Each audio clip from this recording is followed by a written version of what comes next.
Ladies and gentlemen, we'll be starting our program here in just a moment, so we ask you to get seated and get ready for our induction dinner and Earl the Pearl Monroe coming up.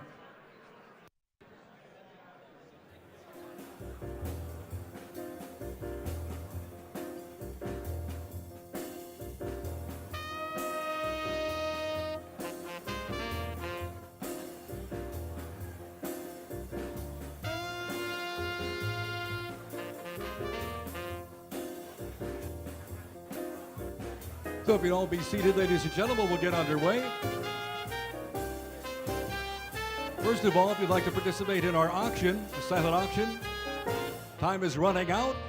We'll give you about 5 minutes to register and sign up in the area, in the atrium out in behind the dining area.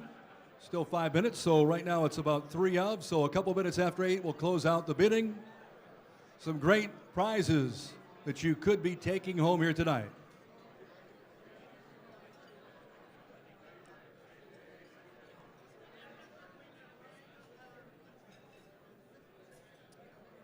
Ladies and gentlemen, we're on hand to honor some outstanding greats of our local sports community. One of the great things about the Greater Binghamton Sports Hall of Fame is it is designed to honor those who have meant a tremendous amount to our community, whether it has been here throughout their lifetime, originating here, but whatever the case, they have carried the banner for our area, our Greater Binghamton area, wherever they have gone. We've had 3 outstanding classes, and this, our 4th annual Greater Binghamton Sports Hall of Fame induction ceremony here tonight. We'd like to welcome back some of the previous inductees who are with us here this evening. John W. Fox, who's on hand tonight. Also, Bess Greenberg, who gave you the entertainment before our dinner. Bess, welcome. Bess, I always remember, it's like that Larry Bird, Michael Jordan shot, you know, where they put it off the rafters. You could close the door, take out a tile, make the basket from 3-point behind your head. That's how good you were. Welcome. And she's a great entertainer, Bess Greenberg. Thank you. Jack Halloran, ladies and gentlemen. Jack Halloran is with us. Stanton II, Ray Stanton II, welcome. Also from the class of 2017, Kelsey Green. And Jim Hoover, back with us here tonight as well. We have a number of guests and friends of the Greater Binghamton Sports Hall of Fame. Some of those great folks who were with us here tonight, Dr. Sonny Spera. Sonny, welcome. Dr. Francis Battisti, Matt Bassett from Lemoyne College and formerly with Binghamton University. Our friends at Binghamton University, whole table full to honor those who have spent time with Binghamton University and many others. So once again, we welcome you here. Matt Ryan, former mayor of Binghamton, is here. Matt, welcome. Some of the many great folks who are on hand tonight to celebrate the induction of our 15 new members into the Greater Binghamton Sports Hall of Fame. Our Hall of Fame committee spends a lot of time in working very hard to research potential inductees, and we find over the course of the investigation that we do that there are a ton of qualified people who in future years we're sure will be honored. It is not an easy selection because there are so many who've done so many great things in honoring our community and the sports world. Michelle Tiddick is on that committee. We welcome Michelle here for a moment to talk about the committee and introduce those who have a hand in the selection process. Thank you, Roger. It is quite a process to select the honorees each year. This is often difficult because of the vast number of qualified athletes, coaches, and contributors there are in our area. We work hard to be fair and to create a diverse list each year. And remember, your input is always appreciated. Tony has a website where you can go and nominate people for the next year's induction. And we appreciate all the information and input from you. Okay, it's my pleasure to introduce the selection committee. First, we have Dave Birch, right in front of us. Dave. Tom Cordial, who unfortunately couldn't be here this evening because he's down in Florida playing golf, I think. Dick Foley. Our walking sports encyclopedia, John Fox.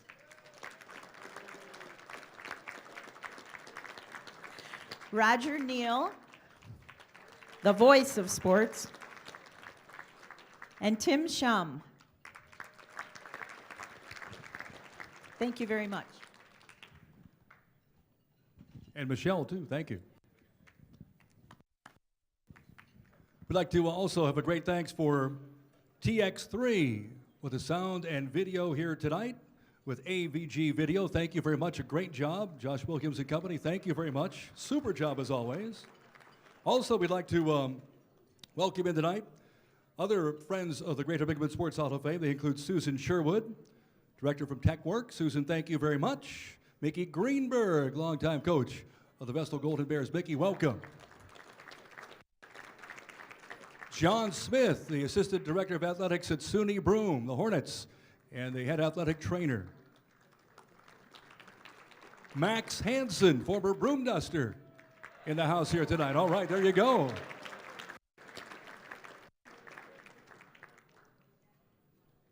We would like to settle in here tonight and give you an opportunity to enjoy the presence of one of the all-time greats of the National Basketball Association, voted one of the 50 greatest players in NBA history. He was a 1968 Rookie of the Year, four-time NBA All-Star, and a member of the 1973 championship New York Knicks. Who's a Knicks fan here? Who are Knicks fans? Yeah, all right. He played for Winston-Salem. All he did was lead the nation, a 41.7 point per game average. How about that? He was a College Division Player of the Year, Sporting News First Team All-American. Ladies and gentlemen, please welcome Earl the Pearl Monroe. Thank you.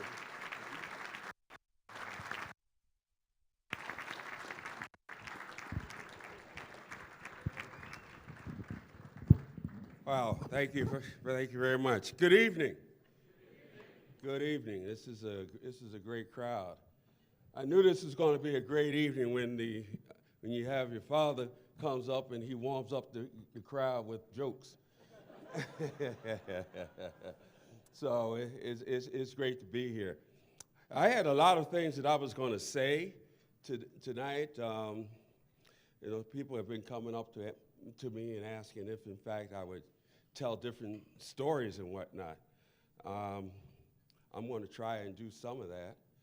But, the most important thing, the thing that we're here for, is the inductees. And I'd like to congratulate all the inductees tonight and wish them luck.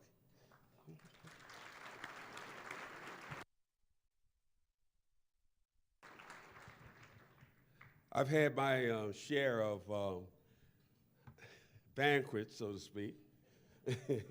Generally, I don't eat at the banquet because I'm saying something or whatnot, and if I eat, a lot of times, food get in your teeth and whatnot, and people never tell you.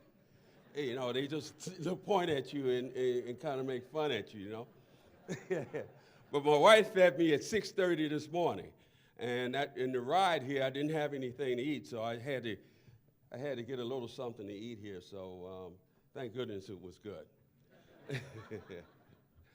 I'm from Philadelphia. Very good, thank you. Born and raised in Philadelphia, went to college in Winston-Salem State in North Carolina. And we were kind of crazy back in the day. One of the things I've always thought about is the fact that going from north to south in the 60s was not the greatest thing to do. We had to we'd get on a train and we'd get off the train in Washington to get to the back of the train and then go to North Carolina, looking at the cotton fields, and then getting into North Carolina. But North Carolina was a great state because I felt very comfortable there. My college coach, a guy by the name of Big House Gaines, was very flamboyant, so to speak, 6'5", 300 pounds, didn't take too much stuff. I remember my first year at Winston-Salem, he wouldn't play me because he had a thing about not playing freshmen. And so after the season, I went to him and said, well, you know, Coach, I'm leaving. He said, why are you leaving? I said, you know, I play, call me off the bench, I come in, I score. You take me out the game, I don't play anymore. I said, I could go to another school and do that. He said, well, listen, sit here for a minute. I'm going to make a phone call. So he came back, and he pointed to the phone and says, somebody's on the phone and wants to speak to you. And I didn't know what he was talking about, so I said, well, okay. So when I picked up the phone, it was my mother. So that led me to 3 more great years in Winston-Salem.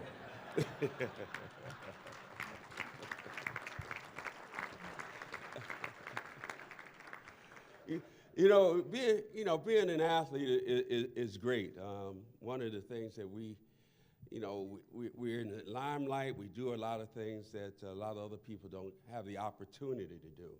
A lot of times we don't really feel as though we're doing what we should do, but at the same time, it's a very short life. When you think about a basketball player's life or any athlete in general, you're in the limelight and then it's gone. And what do you do afterwards? Sometimes you thrive, and then other times you don't. It's up to the individual as to what he is going to be. When you think about guys, you think about ladies who are in the sports field, you think about where they go after. It's always, where are they? What are they doing? I think it's important, when you have, a Hall of Fame like this that really embodies the community, it gives you a sense of community, and it lets you know that we're all together. One of the things about sports is that it brings people together. It's a great, great institution. One of the greatest things that ever happened to me was to be able to start to play basketball. And I started playing basketball when I was 14 years old. A lot of people say, well, that's pretty late. Well, I played 5 years of soccer. I was a pretty good soccer player. I was a pretty good soccer player, and even in high school, I went up to head a ball, and my goalie fell on me and broke my ankle. So the next year, my senior year in high school, I told my coach that I wasn't going to play. So he said, well, why not? I said, well, I'll probably try and play basketball. He said, well, if you don't play soccer this year, I'm not going to give you a recommendation for basketball. So I looked up and I said, soccer, basketball. Soccer, basketball. I said, I think I made up my mind, Coach. I'll see you later. And I went on to play basketball. But it was, it wasn't a hard decision because basketball had all of a sudden become so entwined in my life. Coming from Philadelphia, we had the Philadelphia Warriors there with Wilt Chamberlain and Guy Rogers, Paul Harrison, Tom Gola, names that a lot of you probably know. And these are the guys who kind of taught you what the game was about. I hear some people came up to me today and said, you played back when it was worth watching, looking at basketball. well, it's still worth looking, but today, it's not just the basketball, it's everything else. It's the social media. It's all the other things that are involved in trying to bring about a successful business. I tell people a lot of times, it's not about the great basketball teams, and I think somebody can attest to this. It's about all the merchandising that the basketball teams are doing and how much they're making, not only here, but by publicizing and promoting their players worldwide. That's where the money is, and that's what basketball and all the other sports are about at this point. But us old liners, we always like to think about how it used to be. How it used to be. And it was great. There wasn't a whole lot of things that you had to worry about a long time ago. You didn't have to, every time you went out the door, you didn't have to see who was looking at you, what you were doing, how you were doing those things. No, but today it's a little bit different. And it's crazy because the players a lot of times play into it because of the social media aspect of it. Because why would I take pictures of me doing some crazy stuff to go on the internet where I know it's going to be there forever? It's not the same thought process about being an athlete today as it used to be. About being an athlete before was all about being a role model. You didn't do a lot of the things that you really wanted to do because you knew that people were going to be looking at you. And you didn't want to be that person that someone said, he did this or he did that. It's the role model that we possess, that we emulate. It's another situation when you have, I'm not going to be all down, okay? I love basketball. I love the games. I love sports in general. Because, again, like I said, sports brings people together. You don't have to even speak the same language to understand what sports is about. It's like music. It's like music. I was in the music business for almost 40 years. And the only thing that I think that I really regret is that I couldn't sing. I had all these other people.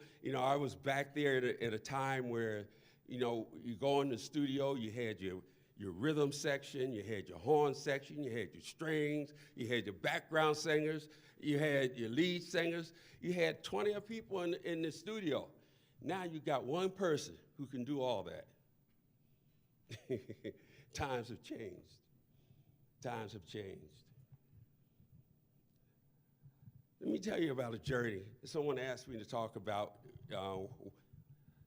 Baltimore when I played with the Baltimore Bullets and how sorry they were to see me go to the Knicks.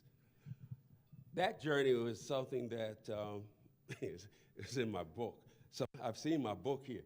I told a couple people, I only sold about 10 copies of the book, and they all are here.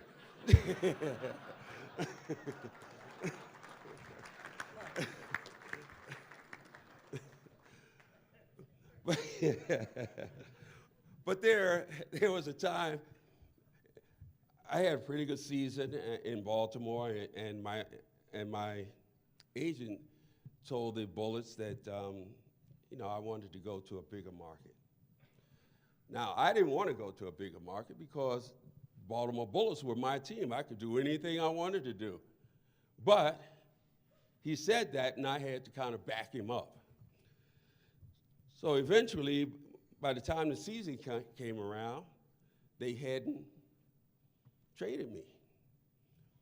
So one day he says, well, they traded for Archie Clark, there's a guy named Archie Clark, real good basketball player. And now they're talking about having the best backcourt in the NBA. And I said, well, okay. He said, well, listen, you got a game tonight, don't go. I said, don't go to the game? He said, yeah, stay home. Don't answer the phone, don't do anything. And that's what I did. So 4 days later, everybody's still trying to get in touch with me. Now I've quit the Bullets. They've said things in the papers that I didn't like. All of a sudden, now I'm adamant about leaving the Bullets. And then I went to Indiana.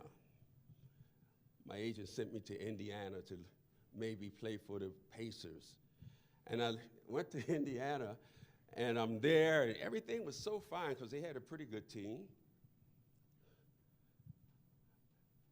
In the locker room, I saw guys putting guns in the top of their lockers. And you know, back in those days, you know, it wasn't like taking a cell phone and calling somebody. I had to go all the way around the stadium to find a payphone to call Larry Fleischer and say, Larry, I don't think this is the place for me. So Larry says, well, listen, Earl, I've got an offer from the Knicks. I said, the Knicks? You know, if you remember those days at all, the Knicks and the Bullets were the worst of enemies. I said, hey, Larry, I don't think I can make that trip. He says, well, you know, take some time and think about it, and, you know, we'll talk. So it took about 3 or 4 days. I went home to Philadelphia. I talked with my mom, talked with a friend of mine by the name of Sonny Hill, who was so-called Mr. Basketball in the area. And we decided that, hey, you know, let's try it. And he said, well, you know, Earl, they don't play your style of ball. I said, well, listen, Sonny, I play basketball. I can play any style. So I got in my car, drove up to New York. The first thing I saw when I went to New York, and New York really was my kind of a town. I mean, I was one of those guys that I like to stay out late. You know, I like to get up at 11 o'clock at night, go out. New York was my kind of town. I drove into New York, and it was buzzing, you know, and I said, wow, this is it. So I got there, and, you know, it was the shady side of town that I came through because it was right near the Lincoln Tunnel. So there were police and hookers. You know, not that I was looking for any. But, you know, but going in, I said, wow, this is it. I drove through and finally decided, hey, okay, I'm going to go. I'm going to stay here. And that's how I got to New York. I drove in. At that time, I actually had a Rolls Royce. As a matter of fact, Dave's friend, I loaned him my Rolls Royce, and it got stolen. And Dave said today, I got a message from your friend Bodine. I said, don't tell me, because I haven't spoken to him in 30 years.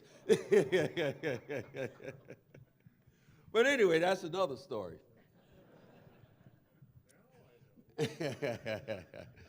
But, you know, life has been very, very good to me. I've learned to appreciate things, appreciate people, appreciate what's happened to me during the course of my life. I've been able to go from being a young kid in Philadelphia and been all around the world doing the things that I like to do, that I want to do. And that's a blessing in itself. You know, there've been ups and there have been downs and whatnot, but the main thing in a nutshell that you stay on course. You know where you want to go. You know where you want to be, who you want to be, and how you want to be.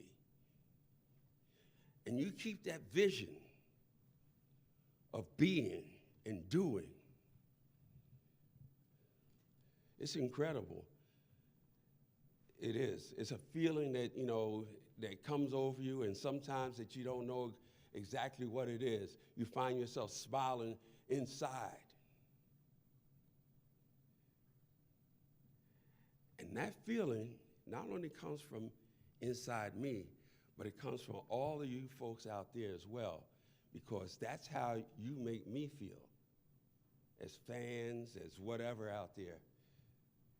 It makes us together. Because I did a song, being in the music business, called We All Are One. And that was the most important song that I have ever recorded, because it blended everything in and said all the things that I ever wanted to say, because we are all are one. And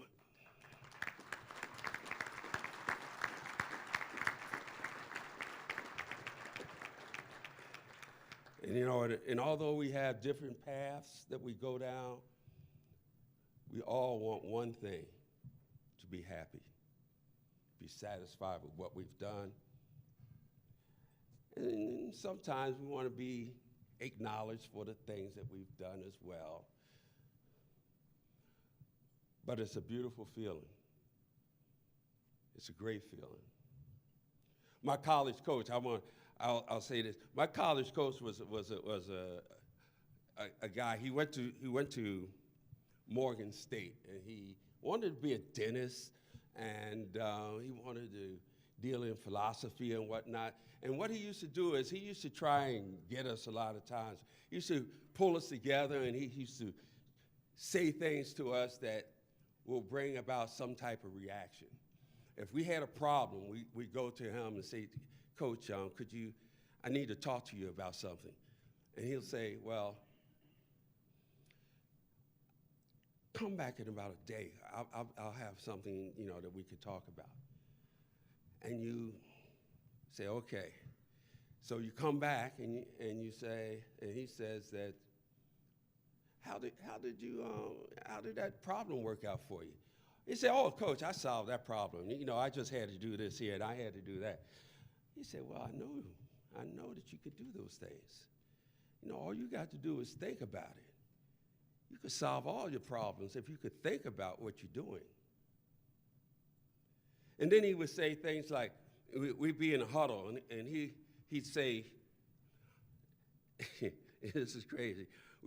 We had a little chant in our huddle where we say a little prayer first, obviously, and then we put our hands in, and we'll say, kill, kill, kill. So in the midst of all that, he would say, guys, we got a chance to win this game. We've got to really focus and do the things that we need to do. And we say, yes, Coach, yes. And he said, opportunity at every door doth knock, but it's never been known to pick a lock. We just finished saying kill, kill, kill, right? And we look at each other and say, yeah, opportunity at every door doth knock, but it's never been known to pick a lock. Wow, okay, Coach. So we go out and hopefully we win the game. But years later, when you think about what he said, opportunity at every door doth knock, you have the opportunity to do whatever you want to do. But you have to be the one to initiate opening that lock. And it rings so true all through our lives. I have a whole team of guys, and all we do is talk about Coach Gaines, because all the things that he said during the course of our careers at Winston-Salem seem to have come true. Everything he said, even things he says like, they ain't nothing. He wouldn't say it like that, though. But to grasp all that, and after all these years, still have those things, those same feelings, those same thoughts in your head, in your mind, indelible thoughts. It's just a great feeling. And it keeps us together as a team. Right now, I'm trying to do a movie about our college team.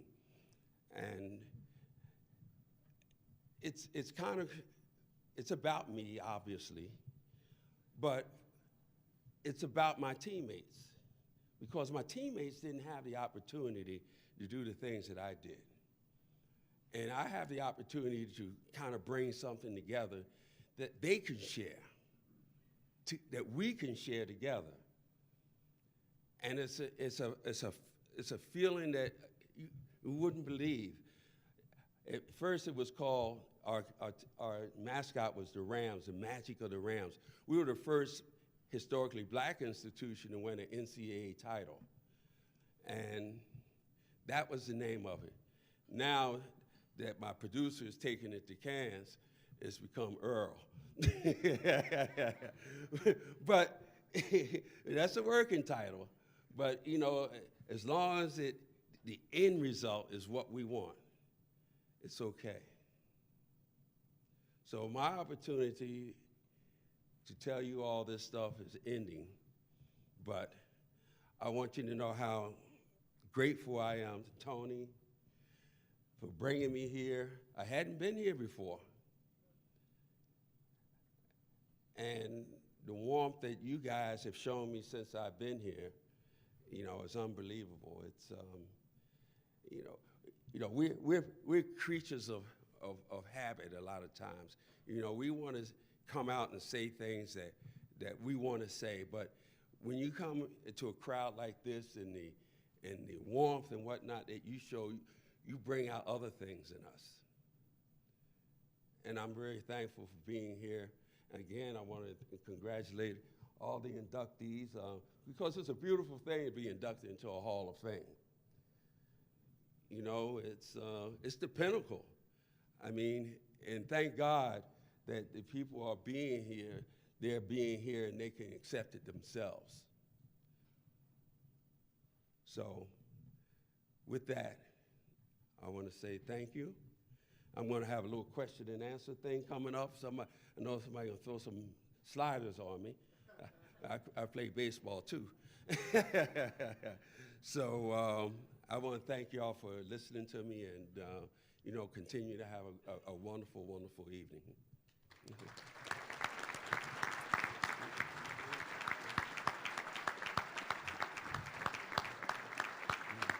Thank you. Thank you very much. Appreciate it. I'm sure you'd have been great in soccer, too.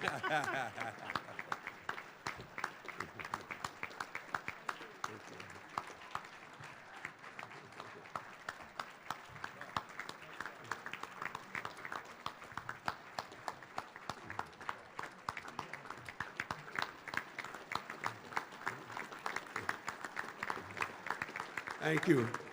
Thank you.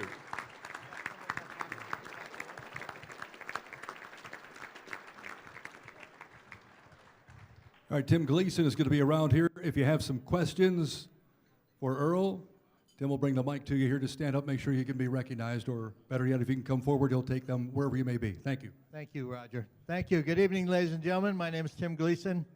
I've been blessed to get to be the microphone man for a gentleman that I hated for a couple of years, but then fell in love with when he moved to New York City and became a Knick. I'm glad, Mr. Monroe, that I'm here getting to talk to you. Before we get to the questions, there's many of us in this room that know exactly who Mr. Earl Monroe is, but there may be some of you who are not aware of the talents that this man possesses. We have a short video which we're going to show, which exhibits some of the finest footage I've seen of this man, and I'd love you all to take time to watch it, and then we'll ask Earl some questions.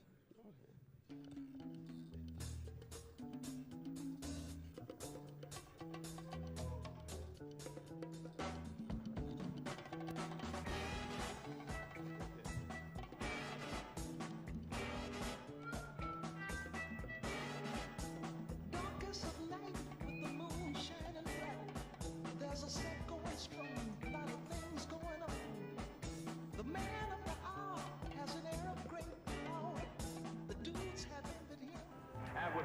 seconds left. Who but Monroe runs out the clock. A thrilling victory for Winston-Salem State College. Where showmen like Earl Monroe ushered in a revolutionary style of play.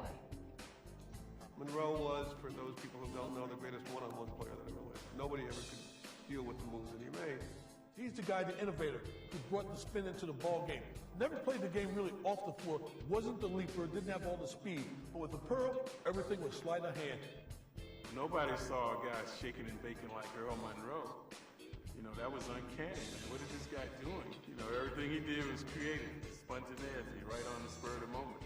Monroe first caught the nation's attention at Winston-Salem College, a small Division II school in North Carolina, where he averaged an astonishing 41 points per game and led his team to a national championship. The Baltimore Bullets drafted Monroe in 1967, and he immediately took the league by storm. He averaged 25 points in his first season and was named the NBA Rookie of the Year. One might think that a rookie would have a difficult time in the NBA, but Earl Monroe has become one of the outstanding players in the league in his initial season. He has what you would call star qualities.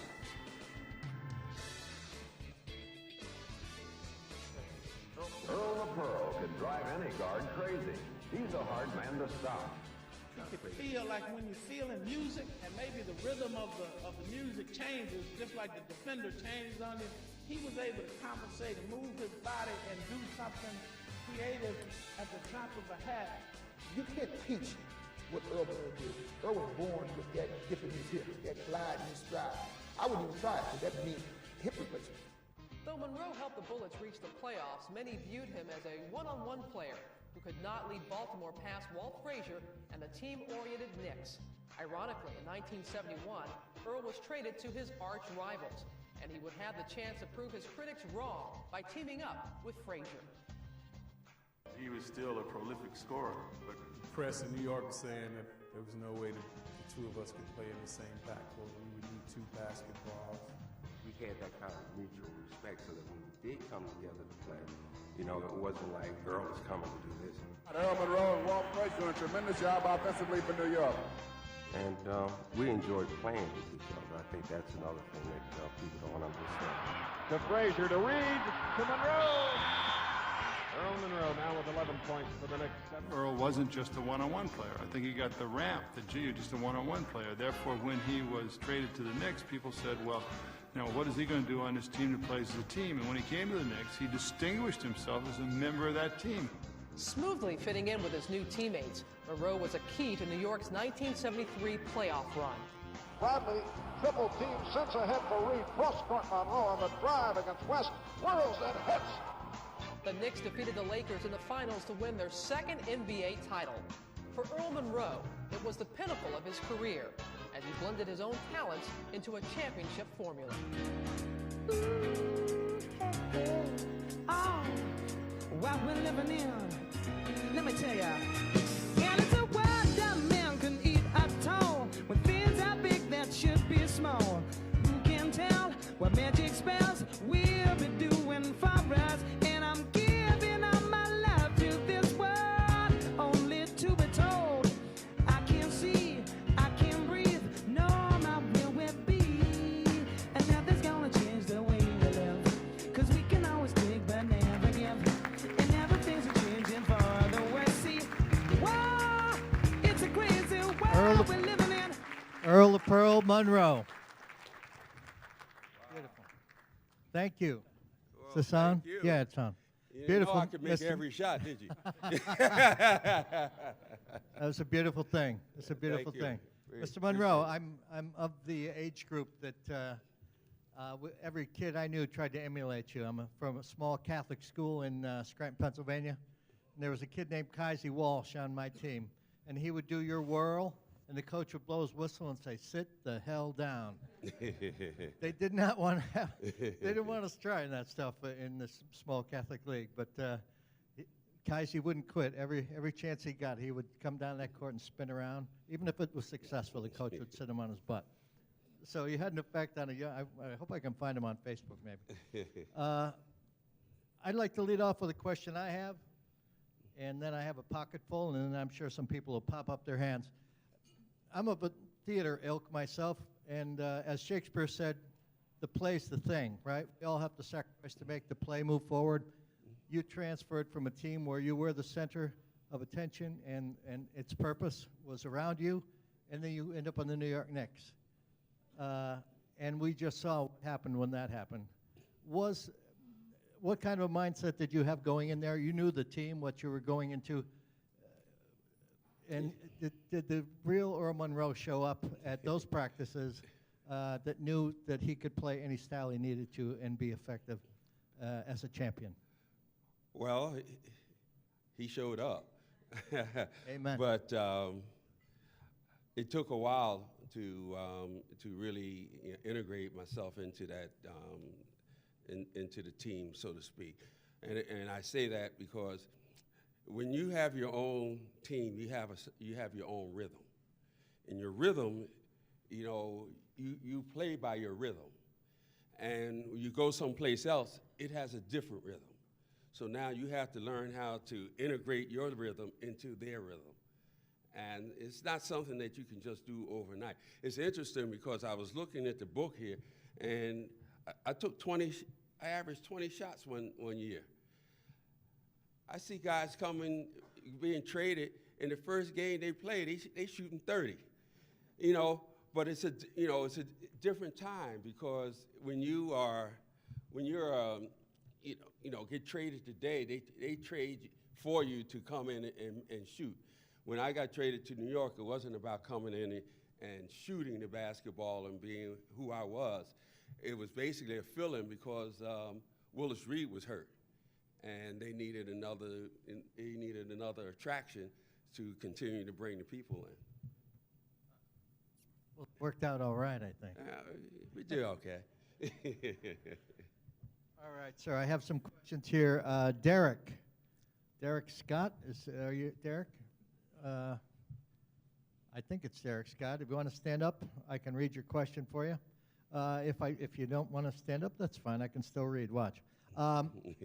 Who was your toughest Laker opponent to score on and to guard? Lakers. Probably Jerry West. Jerry, heck of a scorer. To guard him, you had to play kind of passing lanes to try and keep the ball from him. But Jerry was such a prolific scorer that he used to always talk about Jerry stopping on a dime and giving you 9-cent change. Beautiful. Thank you. Paul Roach. Mr. Roach, I have your question in my hand. Are you out there? Hi, Paul. Here's Paul's question. Who was your favorite teammate through your NBA career? Probably Dean Beminger. And Dean, because, back in those days we had roommates. And, he and I roomed together once I got to the Knicks. He was a young guy. He had just come from Marquette. And we roomed together. We were kind of everywhere together. One of the great things about having roommates as players is the fact that you talk basketball. Guys don't get a chance to talk basketball, today because everybody has their own rooms.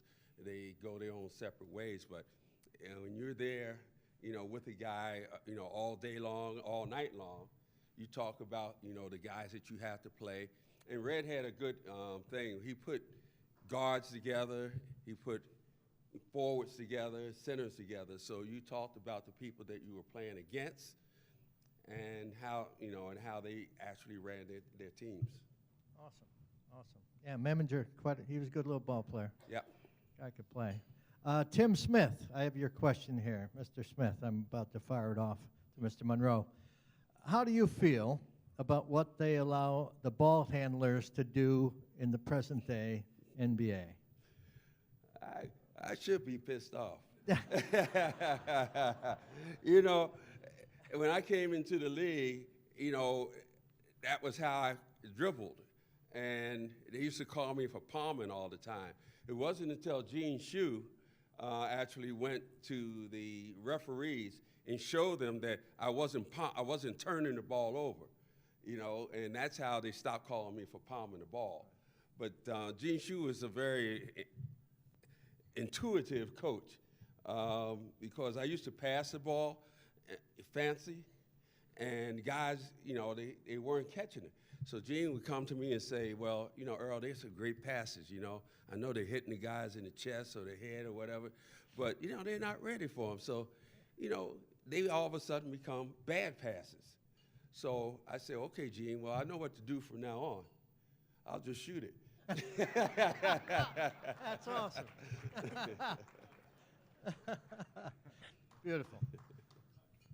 All right. That's a good solve to that problem. Elaine Livingston. Elaine has a question for you. How many years in total did you play any form of basketball? I think you hinted at that answer, but you can expound upon that if you would, sir. Well, I played from the age of 14 to 35. That's including, that's like the end of junior high school, college, and pros. I did play a couple games after that, all-star games where Philadelphia, we have something called the Baker League, and they have the all-star games. And I had to call Sonny Hill up and say, hey, man, you haven't invited me to an all-star game. I've only been out in the league a couple years. And I went down there and I played with him. And then I played in an over 50 league, 2 games.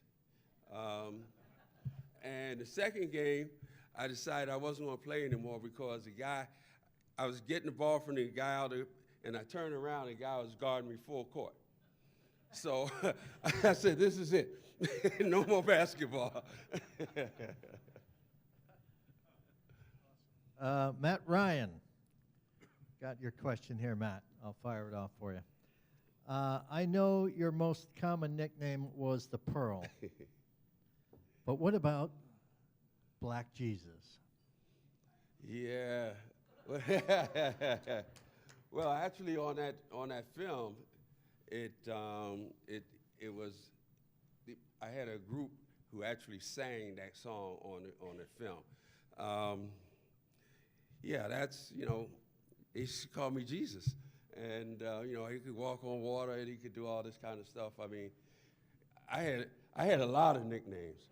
I had a lot of nicknames, but you know, only a few that I could really say here. I hear you. Thank you, Earl. That is my written questions. I know this, Mr. Y here, you wanted to ask a question. Longtime fan.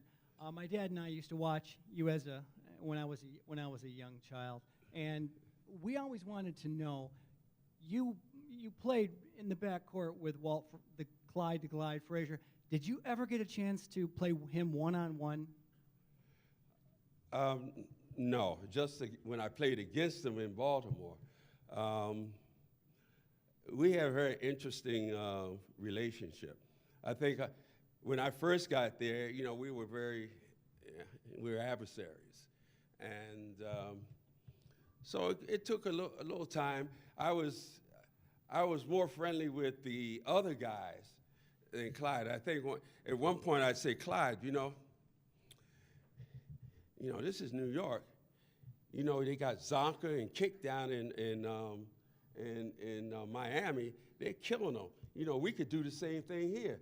And then I didn't speak to him anymore for about a half a year because he said, this is my town. But, you know, we've over the years, I mean, we've grown, you know, really close. And as a matter of fact, I just did something with him last Saturday. So, you know, we've, you know, the great thing about our team, and I just want to say this, the great thing about that New York Knicks team is that it was always a very, very close-knit team. I talked to Willis, I talked to Jerry Lucas. He texts me like 3 times a week, you know. Clyde, Dick Barnett, we were together. We're all there. Bill Bradley, we go to HSS, which is Hospital for Special Surgery. It's having a big thing for him. We're going there. So we've always remained over all these years very, very tight. And that's, you know, again, that's the great thing about being in sports, the camaraderie that you have. And I'm just happy that we were able to, you know, keep that going. Thank you, sir. Thank you. Anyone else have anything? Gentleman back there, I can put a few miles on. I'm not that old yet.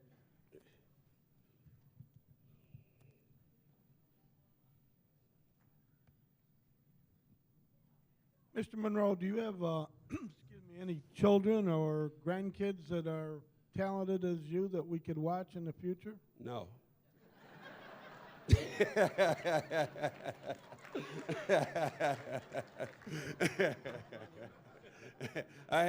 My daughter played at Georgia Tech. I had a son that played at Kearney State in Nebraska, but not as talented. That's a high bar. That's a high bar you've set, sir. Oh, way back there. Young lady. Whoa. You have time to change your question. I'll be there probably Monday. Oh, that light is bright. Excuse me. Putting the miles on. Oh, sorry, sir.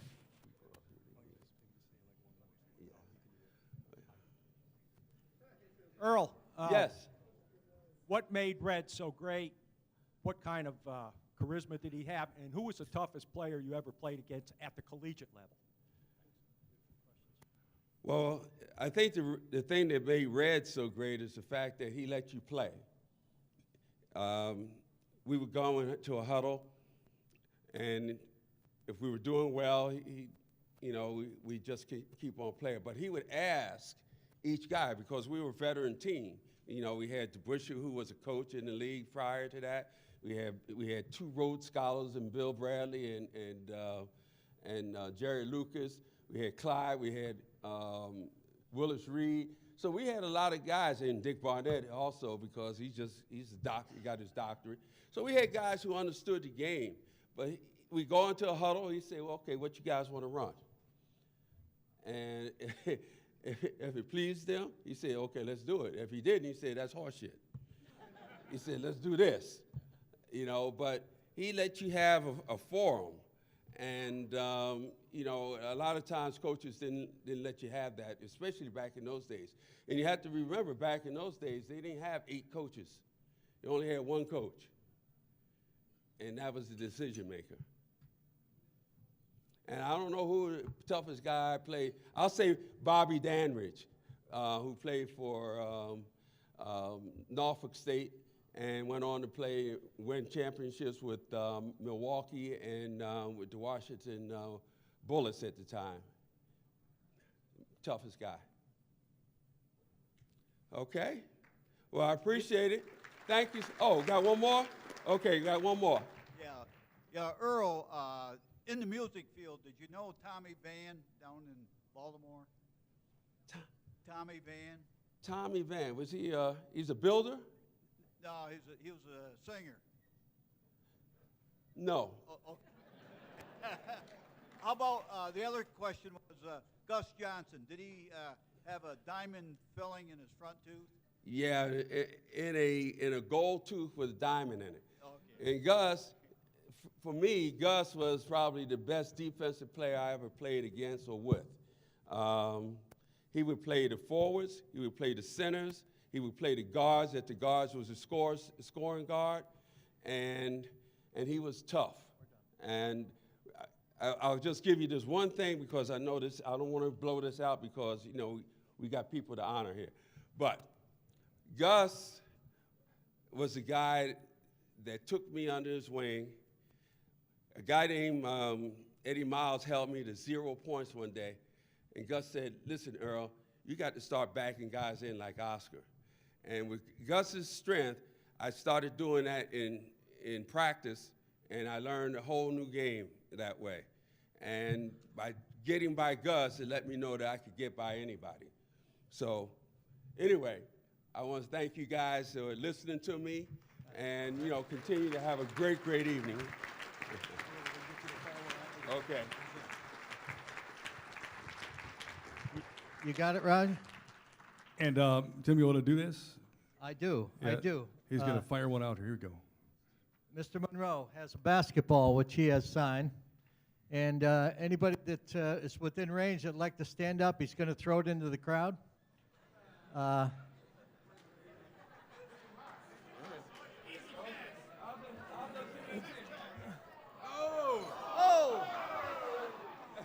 You all right, Mr. Fox?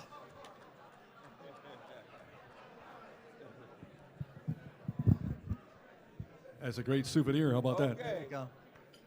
Hey, we have, Tim, do you have some silent auction winners too? I do Are have those- silent auction winners, which I'll announce, Mr. Monroe. Thank you. My pleasure, sir. All right, I'd like to announce the silent auction, and then we'll go. Okay, and at the end of the dinner, please, if your name is called and you're the winner, go out and claim your prize and pay in the lobby. Thank you. The Mark McGuire baseball. It looks like Dave Saggs is the winner of that. Dave, congratulations. Salmon. All right, Hank Aaron, Kelsey Green, you are the winner there. So go out after. Thank you, Kelsey. Odell Beckham Jr. signed one-handed touchdown catch. Keith McQuaid is our winner there. So Keith, claim your prize after this. Thank you. All right, Gary Sanchez signed Victus Game Model Black Barrel Cherry. Ben Fiore, you are the winner there. All right, Derek Jeter framed Scouting Report College with black and white photo. Nancy Phillips, N. Phillips, I assume it's Nancy. Yes, it is. Thank you, Miss Phillips. All right, we're almost done. Mike Tyson signed Everlasting Boxing Glove. Ben Fiore picked up another item. Thank you, Ben. Jim Kelly, Buffalo Bills, red mini helmet. Sonny Spera. Sonny Spera is the winner of that item. Thank you, Sonny. Speaking of Sonny Spera, he also won the signed photo of the Bills Hall of Famers, Mark Levy and Thurman Thomas, both signed in a Sharpie. So, Sonny, you've won that as well. Thank you. And no, is that the last? Nope, I think I have two. What's that? Yes, it is Lawrence Taylor autographed New York Giants custom jersey, and that is Mr. Battisti. Paul? Is there a Paul Battisti? There's too many Battistis here tonight. There's no such thing. I was lying. Paul Battisti, you've won that item. Maxie Carl has got the silent auction of Mike Schmidt's autograph photo. Thank you, Maxie. What do we have? Binghamton Mets 2014 autograph bat. Rick Bayless, you win that. Thank you, Rick. And Rick, while I'm talking about you, you also won the Rumble Ponies bat with Tim Tebow. Rick Bayless, you've won that as well. Please go out after the dinner is over and claim your items in the lobby and pay for them. Thank you very much. Roger, back to you, sir. Thank you, folks. Tim, thank you. Hey, before we let Earl relax a little bit, we have another couple of prizes to give away. We have two different bins here of entries. This is from one of our great sponsors, Sam's Club. We've got a large screen television, and we're going to have Mr. Monroe reach in here, grab one, and we'll announce the winner. Oh, yeah, there you go. A lot of entries. I wouldn't mind that myself. See what you can do, Earl. I got 2 of them. Oh, okay. All right, the winner is? Earl Monroe. Sorry. Tim Smith. Tim Smith. We'll make arrangements right after the banquet to get that award, so you can head on out to the back there or up to the table when we're done. And see, we have from the other bin here, we have another great prize, autographed. It's a beautiful kind of a poster of you in action, and you want to make a drawing on this one. Okay. And the winner is Cat. I remember this card because he gave me this card, his wife. It said, M-A-C-Z-K-O. Muchko. Okay. So you've got the autograph. With the nice shoes. There you go. So you've got the autograph poster of Earl the Pearl Monroe. There you go. Congratulations to our winners. Thank you again for all the great prizes. Our program continues on here, and we'd like to have a chance here to welcome not only a Hall of Fame member, but also one of our great sponsors, Ray Stanton. Please come on up, Ray.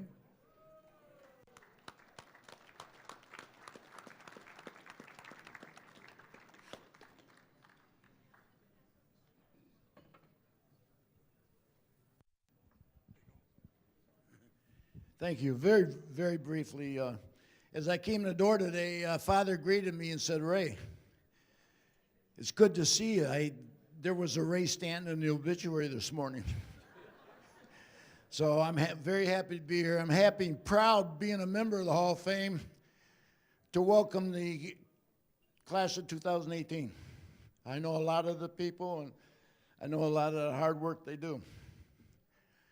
We have a copy of our book on your table I'd like you to take home as a gift from Save Around. Our company is a local company. We do fundraising with more than 12,000 schools and athletic groups, and we're very proud of that, and that makes this association honoring local athletes a very good thing to do. Earl, great talk, and I've got to say that your mom made a good phone call.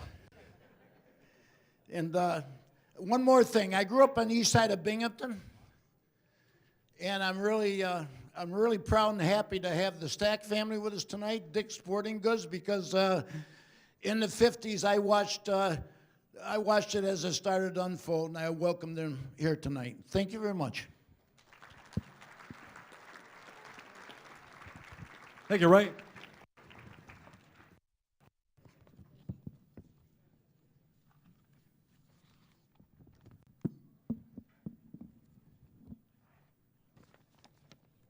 Coming up, we're going to be getting to our induction class of 2018.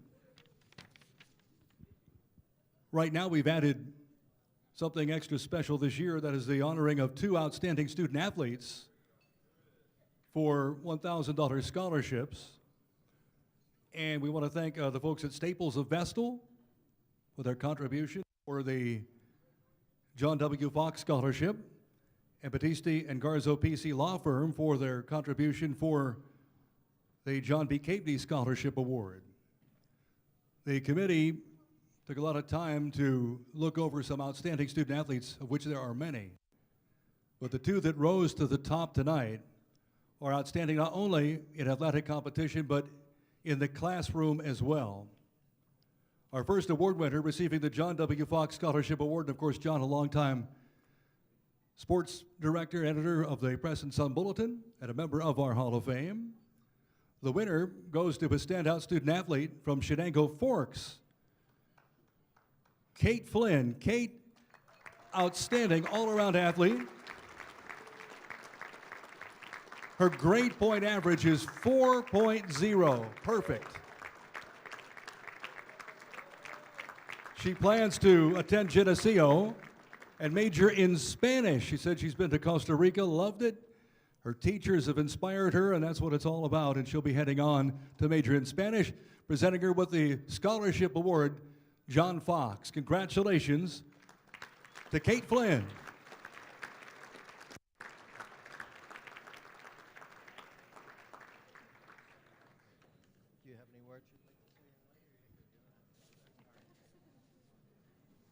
Congratulations.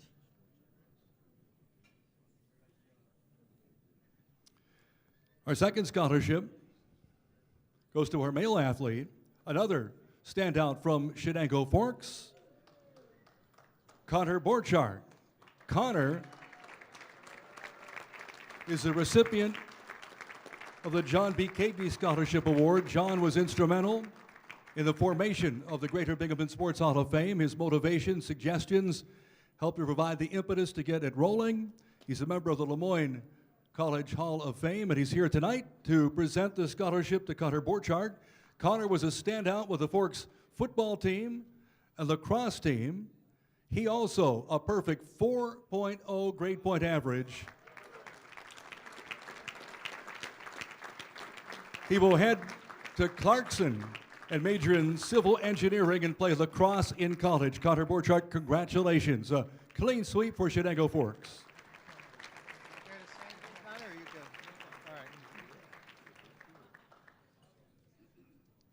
Before we get rolling with the introduction of our new inductees of 2018, let's take a look back.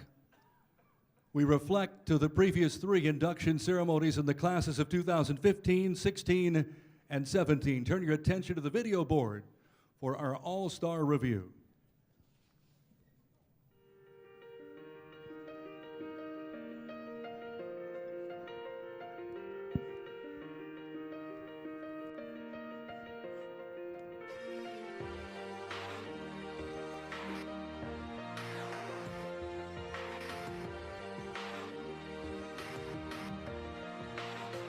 Yeah, you can be the greatest, you can be the best, you can be the King Kong banging on your chest. You can beat the world, you can beat the war, you can talk the guy, go banging on his door. You can throw your hands up, you can beat the clock, you can move a mountain, you can break rocks. You can be a master, don't wait for luck.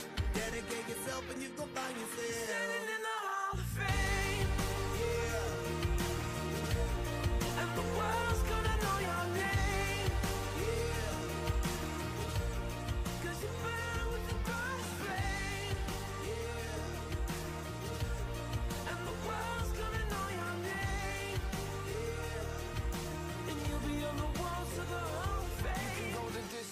You can run the mile, you can walk straight through hell with a smile. You could be the hero, you can get the gold.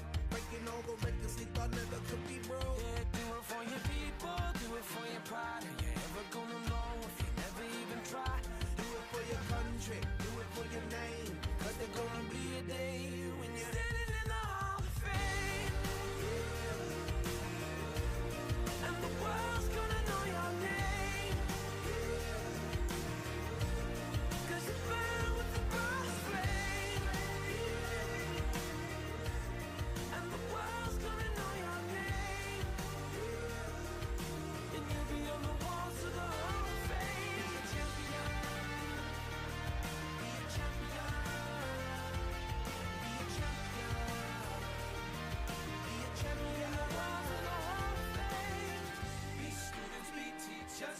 Politicians be preachers, yeah.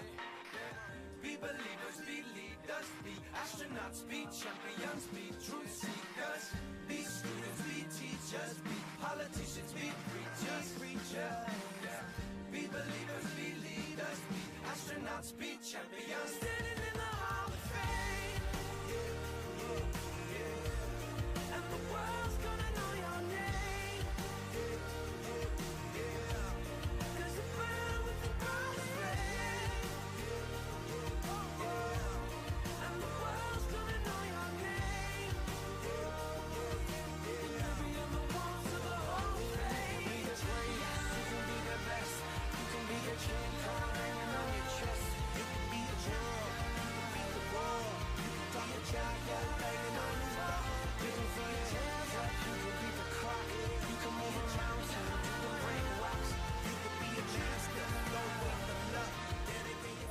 All right, how about that? A great video presentation there of our Hall of Fame members up to tonight.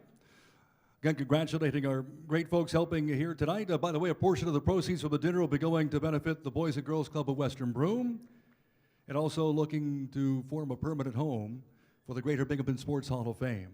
Thanks to Jen DePersis, graphic designer. Great job in putting our booklet presentation together.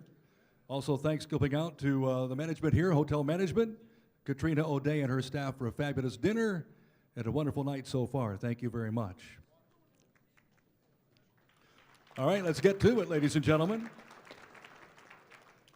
It's time now to start our Hall of Fame induction ceremonies. We invite you, as we make the introductions, to turn again your attention to the video board for a brief video presentation of kind of a summary of what our inductees have accomplished, at least a portion of it, because all have done such a fabulous job. Let's start things off, ladies and gentlemen, with our first inductee of the class of 2018, Bill Kenville.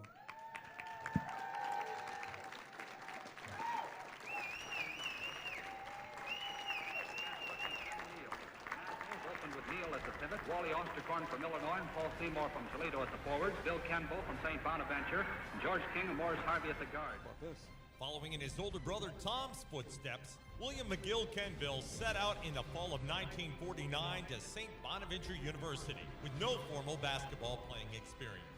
Nevertheless, the unrecruited 6'2" Kenville turned up and ended up playing 3 varsity seasons at Bonaventure, scoring a total of 908 points. Dollars per man rides in the outcome of this past 4 out of 7 games. Let's watch Bill Kenville, wearing number 15, drive in for a shot. The whistle blows, and there's a foul called on Mickelson of the Lakers. Upon graduation from St. Bonaventure in 1953, Bill held the following school records. Highest 3-year varsity point total. Most points scored in a season. Highest average points per game. Most points in a single game. Most field goals made in one season. Most rebounds in a 3-year varsity career. Most rebounds in one season. Most rebounds per game in a season. And most rebounds in a single game. He was awarded All-American Honorable Mention honors and was inducted into St. Bonaventure Hall of Fame in 1971.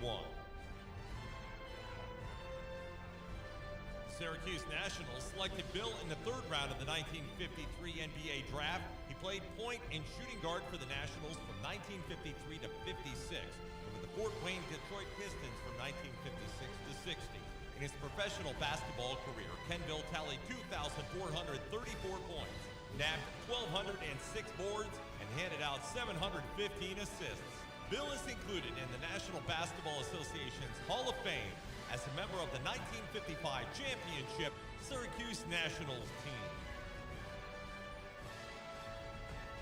Ladies and gentlemen, Bill Kenville.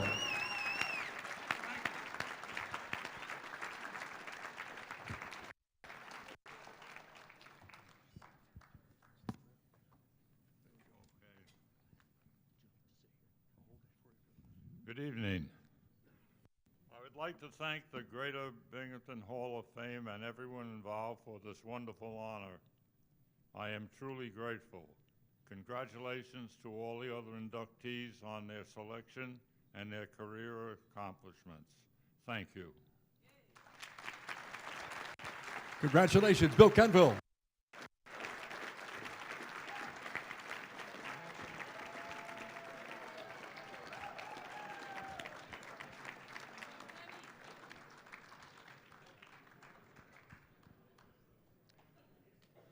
Our next 3 inductees will be inducted posthumously. Up next, Frank Little.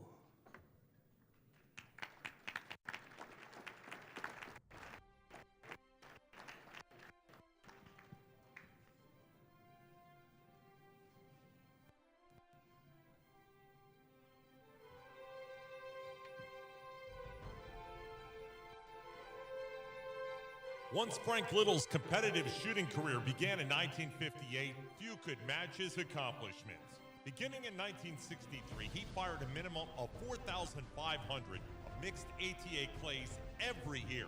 At the end of the 1986 target year, he had felled 98,750 singles for an astonishing 9.8864 average.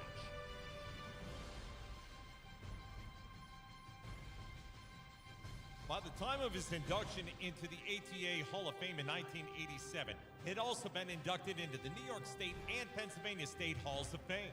He was the only shooter to enter 15 yearly averages of 99% or more on a minimum of 2,500 singles targets. At the close of 1986, Frank had registered 62,200 straights and had recorded more than 600 perfect 100s in his career. Over his career, he won 39 ATA state championships in Indiana, New York, and Pennsylvania. He also added 21 trophies in ATA Central and Eastern regional competitions. And what might be termed the ATA's annual culminating event, the Grand American Championships, Frank Little won 39 Grand American trophies. Without question, these accomplishments placed him amongst the world's best shooters. Over his career, Frank Little was named to 23 ATA trap and 3 international All-American teams. Frank was also a member of the U.S. Olympic trap team that competed in Japan in 1964.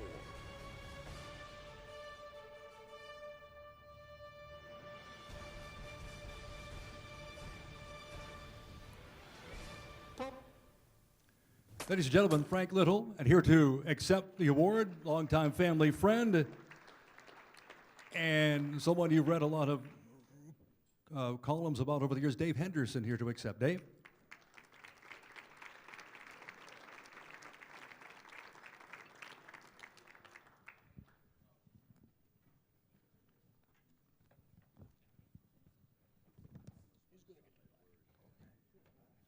This is Jim.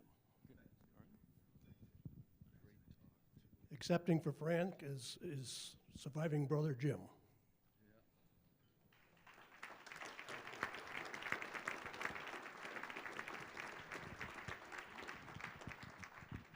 Just in case you're wondering, this is the hat my brother used to wear representing New York.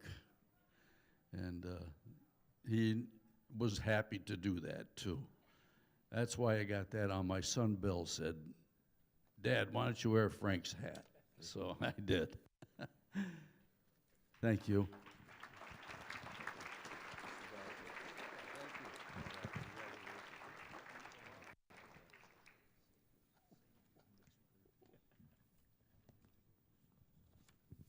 I'm Dave Henderson.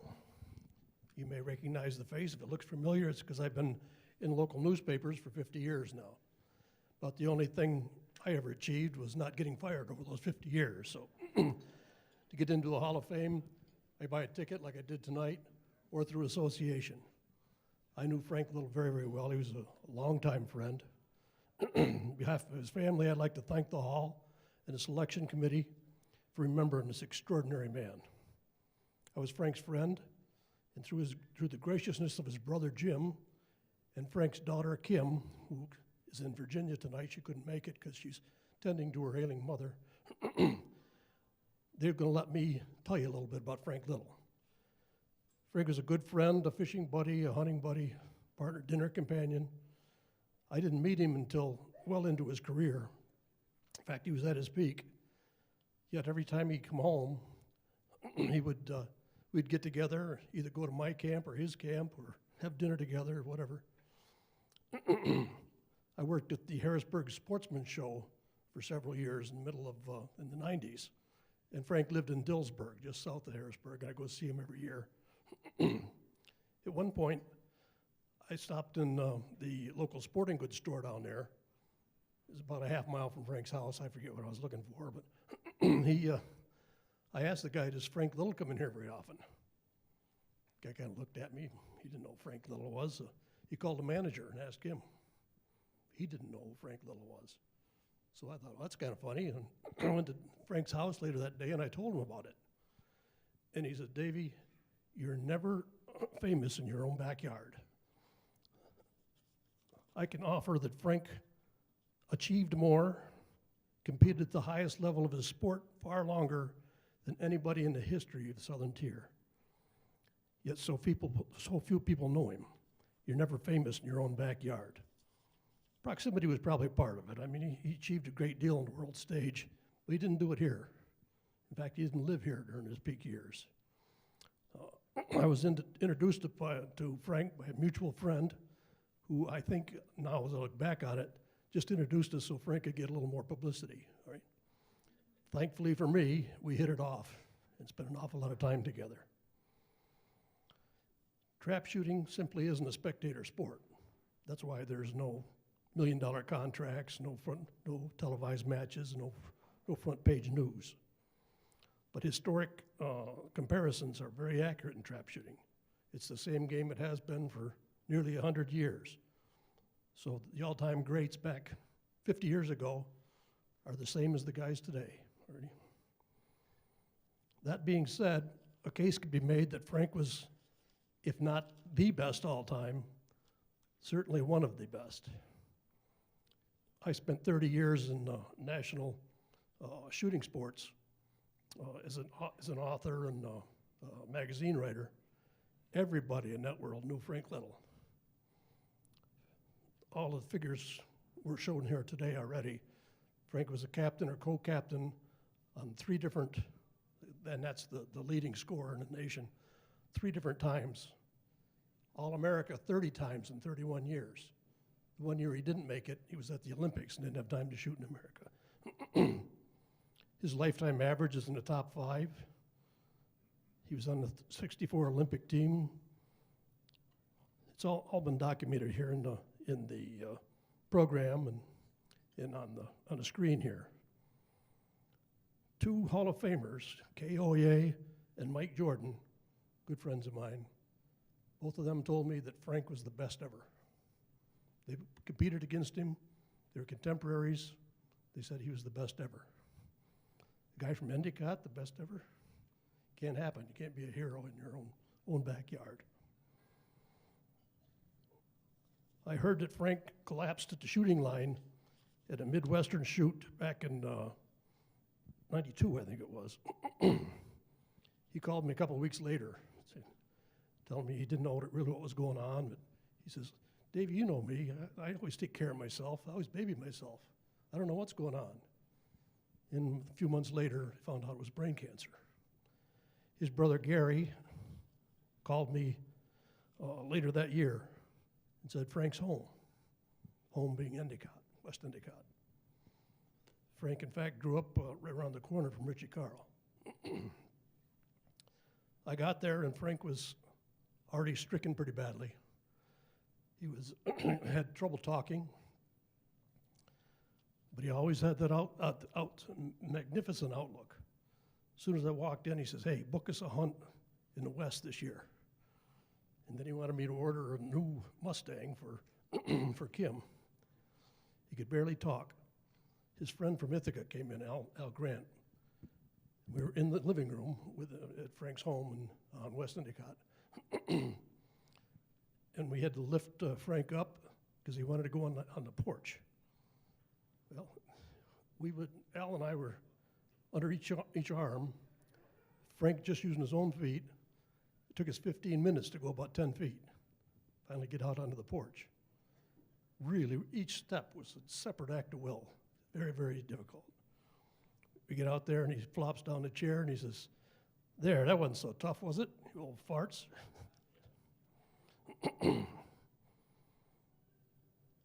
Later that year, the Tiger County Sportsman's held a Frank Little benefit trap shoot. Drew hundreds of competitors. Frank wasn't up to it, couldn't show up that day. But he made the cover of Trap and Field magazine, which is pretty much the Bible in that sport. Frank wasn't strong enough to attend. I wish he had, because that day he was famous in his own backyard. Thank you.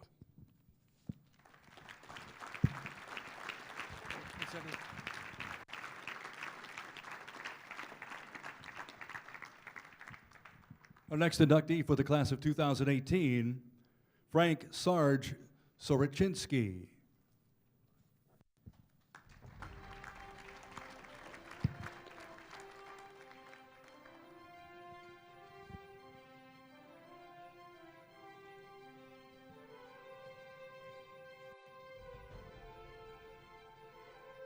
Frank Sarge Soroczynski, despite literally traveling all around the world, was always proud to call the greater Binghamton area home.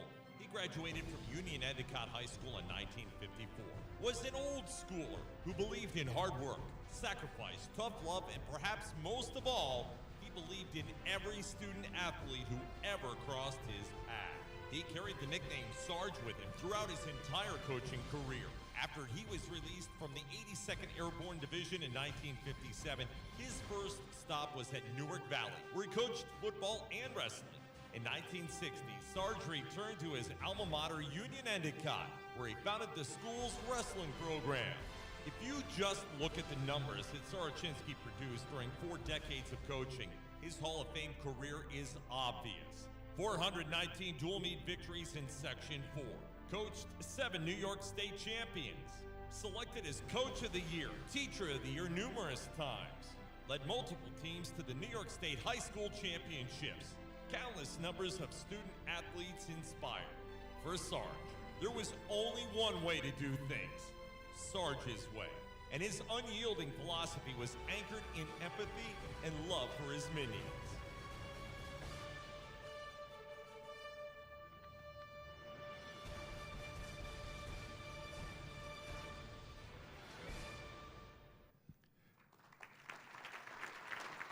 And ladies and gentlemen, here to accept on behalf of her late father, Sonia Sorochinsky.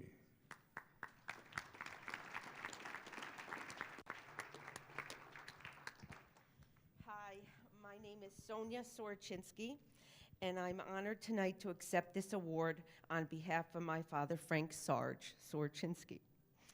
As I look out at the audience, I just wanted to know how many people in this room knew my father, worked with my father. Can I see a show of hands who might have known him in the wrestling world or maybe just in life in general?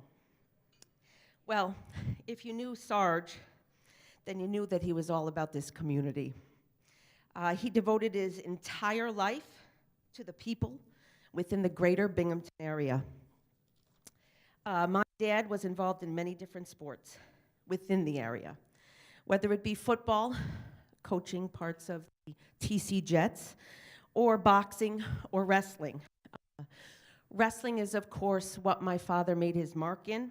Coaching for 42 years at Union Endicott High School, he accomplished 416 wins. Coaching one of the world's oldest sports known to mankind, he taught literally thousands of kids amazing wrestling skills. He merged his love for teaching with his love for wrestling.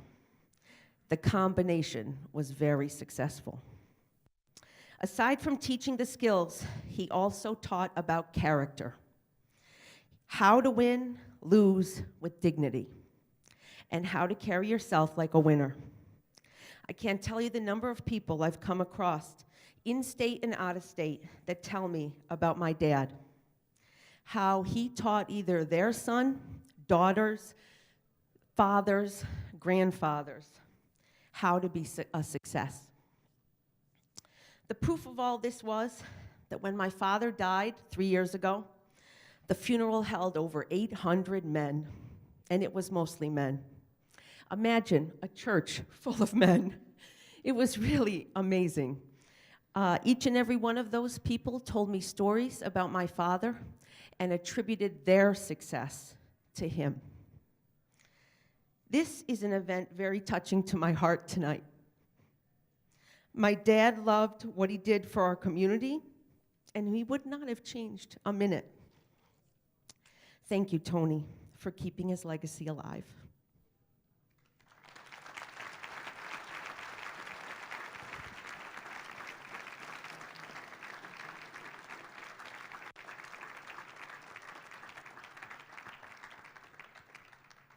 Our next inductee for the class of 2018, Charlie Terracone.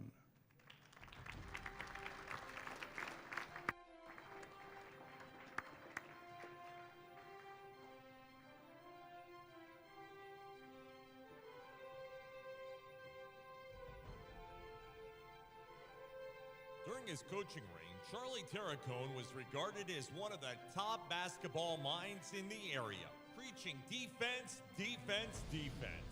He felt defense is what won basketball games, and his practices were respected for their highly organized and structured nature. Not a moment was wasted. Every drill had a purpose. Charlie Terracone's teams won 323 games over a 25-year span, 9 division championships, 8 Section 8 championships, and 4 regional crowns. He was a charter member and former president of Basketball Coaches Association of New York. He served as the director of the Broome County Stop DWI Holiday Classic, director of the Golden Valley Sports Camp, and served on a board of directors for the Catholic Youth Organization. Charlie has also been recognized for his excellence when he was inducted into the Section 4 Hall of Fame, as well as the BCANY Virtual Hall of Fame.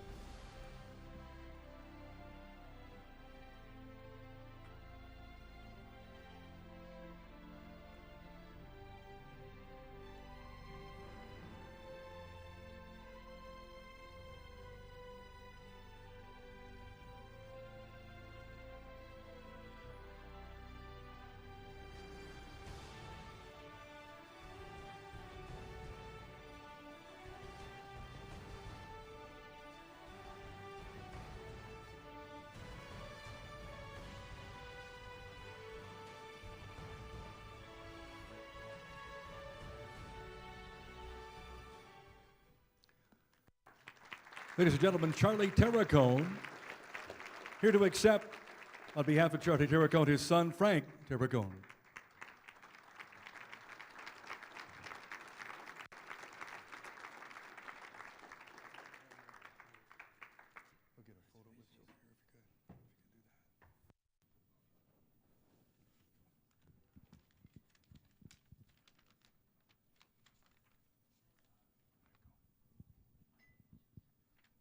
Thank you for the very kind words. Thank you, everyone, for coming out tonight. Thank you to Tony and the entire selection committee for thinking of my father and honoring him.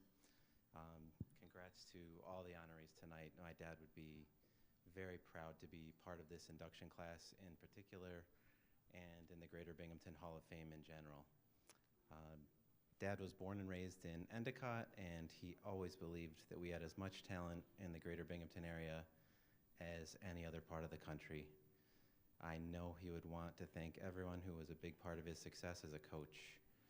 In particular, he was privileged to have great coaches as part of his teams who bought into his defensive-minded system, as well as the often dreaded rotate the post offense.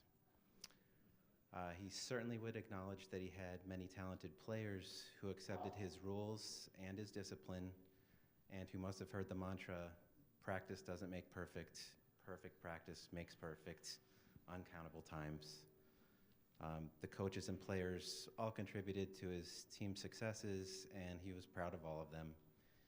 He truly believed in the I have done nothing, we have done everything philosophy. I'm sure my dad would also want to acknowledge the support of his family and many friends, in particular his sister Mina Biocchi, who is with us here tonight. So this is a wonderful honor for the entire Terracone family. Thank you again to Tony and to the committee for helping to keep my father's memory alive.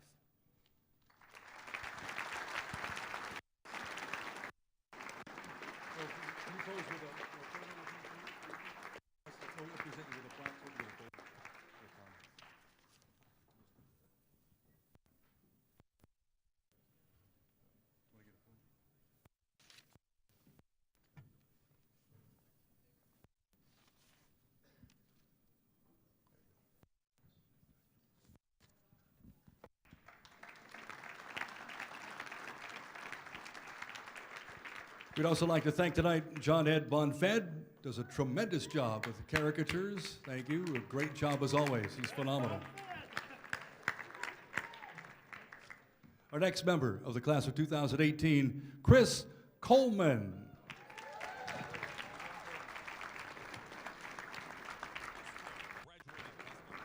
Having won the stack and section 4 100 and 200 meter competitions, both his junior and senior year.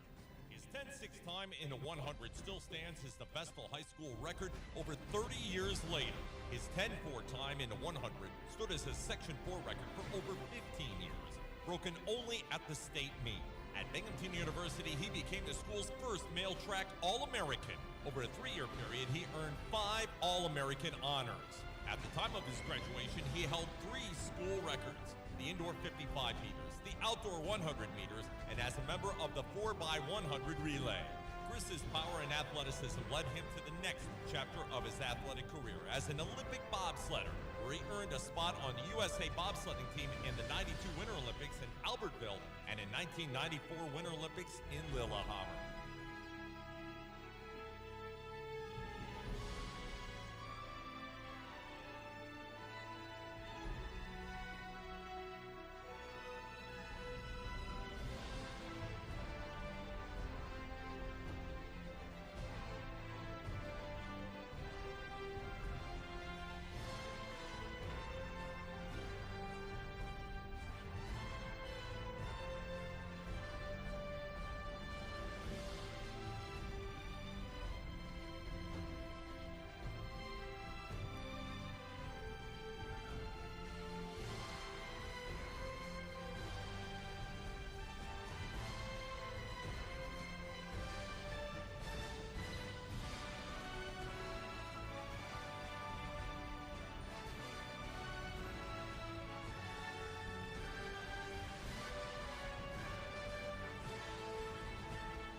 Please welcome Chris Coleman.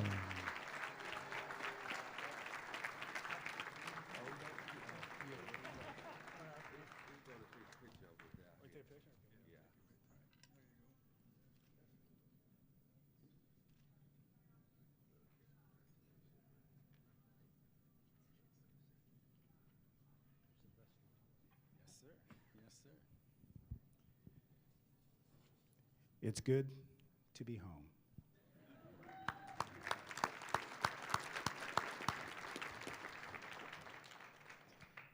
It's good to be home amongst the rolling hills of the Triple Cities.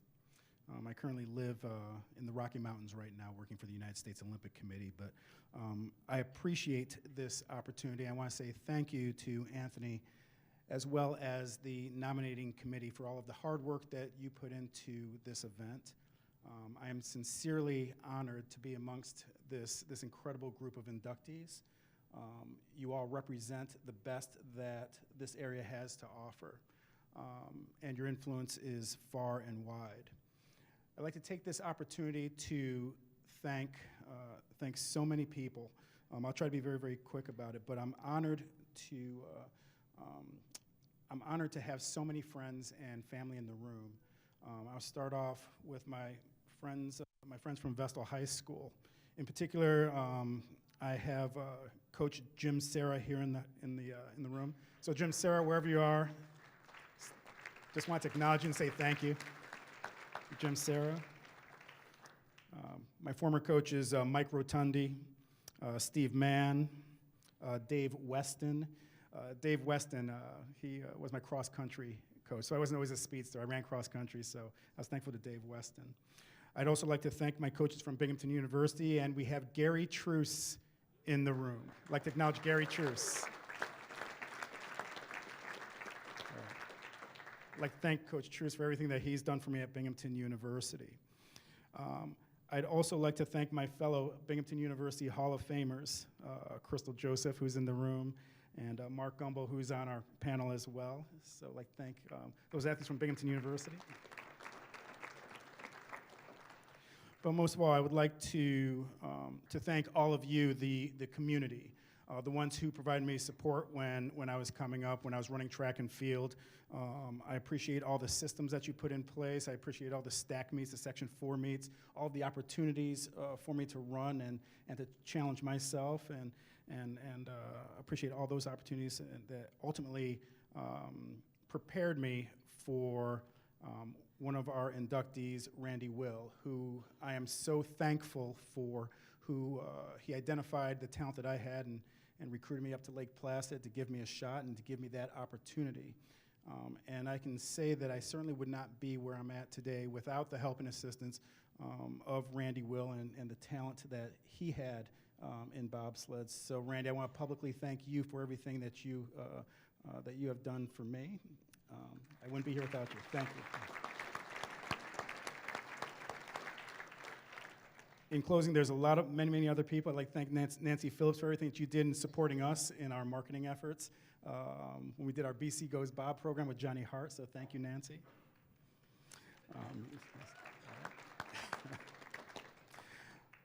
And I'd like to, again, just wrap this up by acknowledging this is going to be my first induction ceremony without my mother. And my mother was the one that instilled academic values into me first. And I'm very, very grateful for everything my father has given me athletically and providing a great home for us across the board. Miss my mom deeply, but I'm thankful to have the opportunity to be recognized in front of my father, John Coleman, who's back there. So thank you, Dad.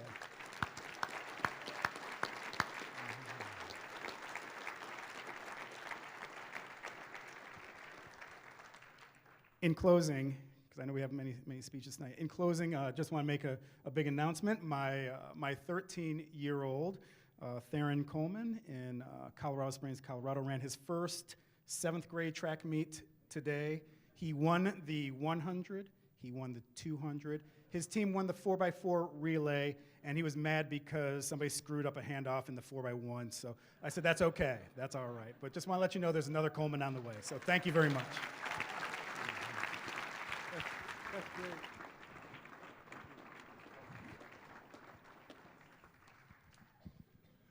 Our next inductee of the class of 2018, please welcome in Doreen Denman.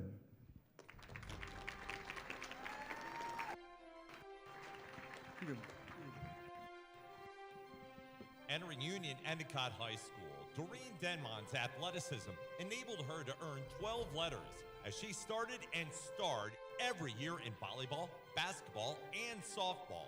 By the time of her graduation, she had established 5 career team records, including batting average, most hits, most RBIs, most extra base hits, and most home runs. Her great play in local Summer Amateur Softball Association led her to try out for the world-famous Great Bestest Breakette softball team of Stratford, Connecticut. By 1978, the Denman name was inserted into the starting Breakettes lineup, where it would reside until her retirement in 1996.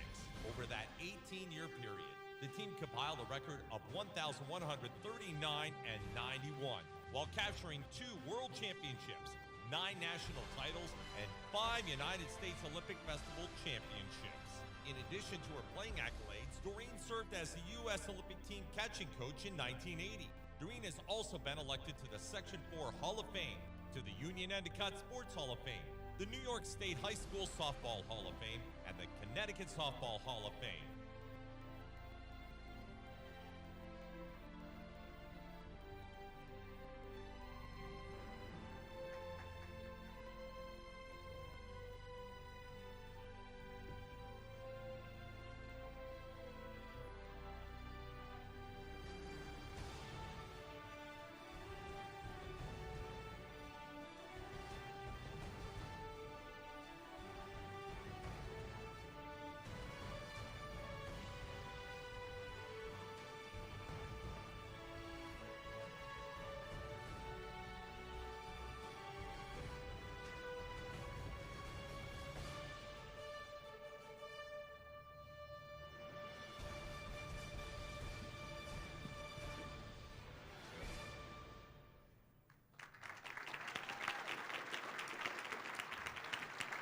Ladies and gentlemen, please welcome Doreen Denman.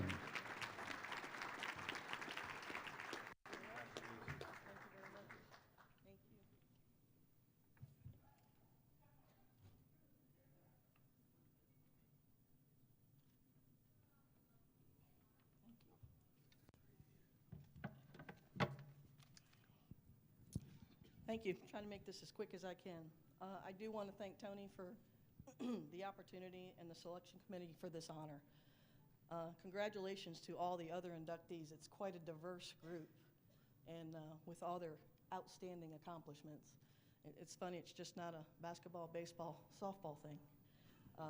Really very respectful of what y'all have done. My appreciation to my family and friends who are here. My mom, Denise and Dave, Jeff and Debbie. Hey, Madison. Got that one right. To Scott, and then my oldest brother, Mark, and Irene could not be here, along with my sister-in-law, Kathy, but I do want to acknowledge them. My Uncle Freddie, Fred Talbot, was one of my very, very big supporters, and my cousins, Mike and Bridget Talbot, here tonight, with Joey and his daughter, Grace, who gave me probably the biggest compliment tonight, showed up in her uniform, right straight from a game. Your grandfather would be very proud of you. To Nancy and Dick Testa, who are here. Hey, Dickie. Thank you very much for being a lifelong friend and supporter of what I've done. Thanks for the ink and the tempo, too, by the way, in the high school years. Thanks to my coaches, which would have been Ernie Marshall for volleyball, Paula Norton for basketball, and Roz Corey for softball. I really appreciate their guidance and helped me develop my athletic ability. Whenever I reflect back on my career, it always goes back to the article, how that started about my Little League. My dad tucked my hair up under my hat, took me down to Little League tryouts. What's not in there was I was a choice, first choice, And I remember a man about that time was probably about 6 foot, looked like a giant to me, and said, yeah, you made the cut. But sorry, you can't play because you're a girl. Girls were meant to wear dresses and play with dolls. Needless to say, that was motivation for the rest of my athletic career. Most of the boys didn't want me to play either. They didn't like that. My oldest brother always had my back. They tried to bully him at high school, say your sister's better than you are in baseball. And he goes, yeah, well, she's better than you too, but she's my sister. So he always had my back. My dad wasn't a real political man. He took me down there because he knew I loved to play the game, but I had no opportunity to play. There were no girl sports at that time. So it was never a statement. It was just trying to give me an opportunity, which he gave to all of his kids. That's all he ever wanted. My real opportunity to play came in high school. That's really the first time I was able to play in an organized team.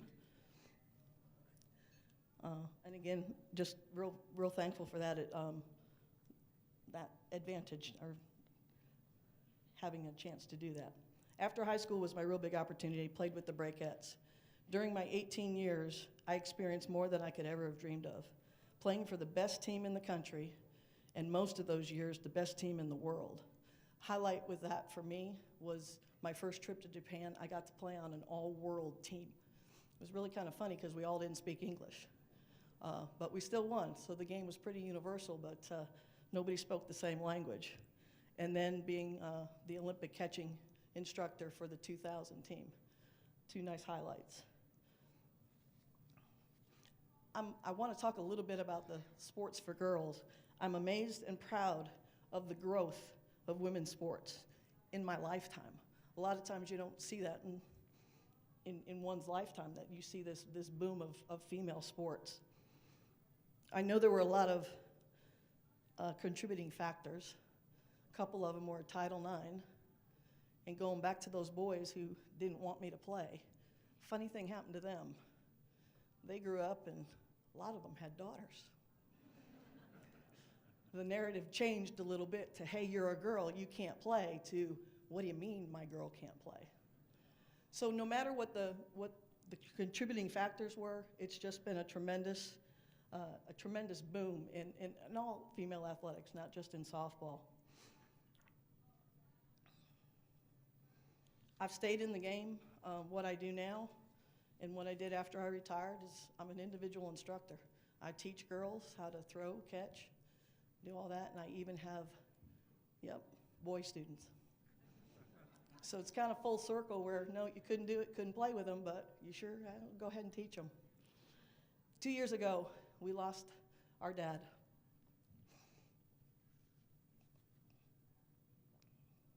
And I lost half of my #1 fan club.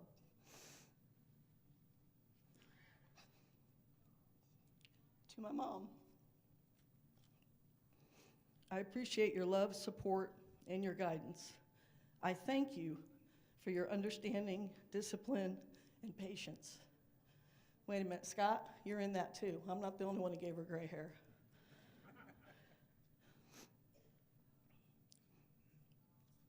I'm proud you're my mom, and I love you. And I'm certain of one thing, that if Steve Denman could have been here tonight, he'd have been a very, very proud dad. Thank you.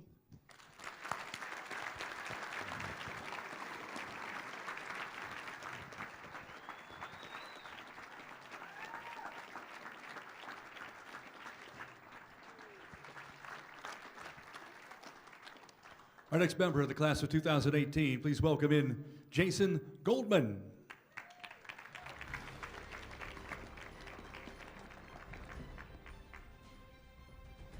Jason Goldman excelled at nearby Maine Enwell High School. As a senior, he recorded a perfect 36-0 record and won the New York State title at 105 pounds. Jason was also the New York State freestyle champion twice and won the state Greco-Roman title on 4 occasions. At Binghamton University as a junior, Jason recorded a 14-1 dual meet record and earned a school record of 17 points. He also captured 2 invitational titles while compiling an overall record of 31-5. As a senior, Jason recorded a perfect 9-0 dual meet season, an overall 30-7 record, including a second title at the Eastern Conference Championships. He would eventually finish 4th to earn a second straight NCAA All-American honor. After his Binghamton career, Goldman served as the local high school coach. In 2005, Goldman was awarded the Assistant Coach of the Year award for both Section 4 and the Northeast Region 1. Jason was recently inducted into the Friends of Section 4 Wrestling Hall of Fame. Since 2009, the still competitive Goldman has amassed medals at 6 World Veteran Wrestling competitions.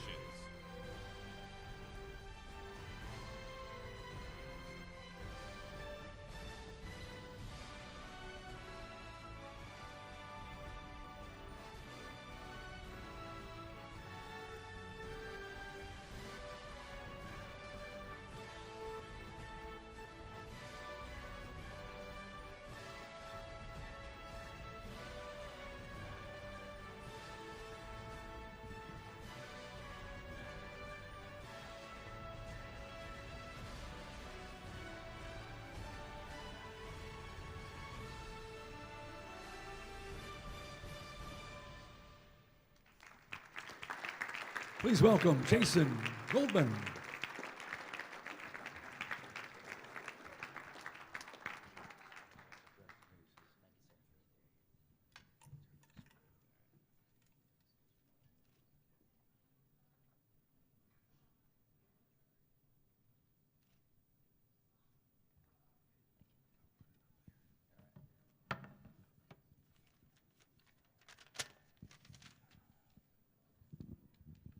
Good evening, everyone.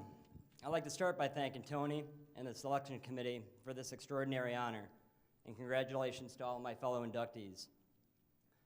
I'm incredibly humbled to be recognized among all of these amazing athletes who have reached astounding heights in their respective sports, and to share the honor with Mark Gumbel and the late Frank Sarge Surchinski, who are 2 coaches that have had a significant impact on my wrestling and coaching career. When asked how it felt to be included in this class of athletes, I said that it felt like I was standing among giants. And that was before they selected Earl the Pearl Monroe as the featured speaker. My journey began when I was 7 years old. It was a typical Saturday morning. I was up early, playing with my wrestling action figures and watching the WWF. And my father called up to me from outside and asked me if I wanted to wrestle. Heck yeah, I did. I did have a slight fear of heights back then, but what 7-year-old boy wouldn't be excited about stepping into the ring and jumping off the top turnbuckle like Jimmy Superfly Snuka? But my dad ended up taking me to the Lewis and Pachano Boys Club in nearby Endicott. There was no ring, no ropes, no turnbuckles, but instead just a wrestling mat and a bunch of young kids taking each other down and trying to pin one another.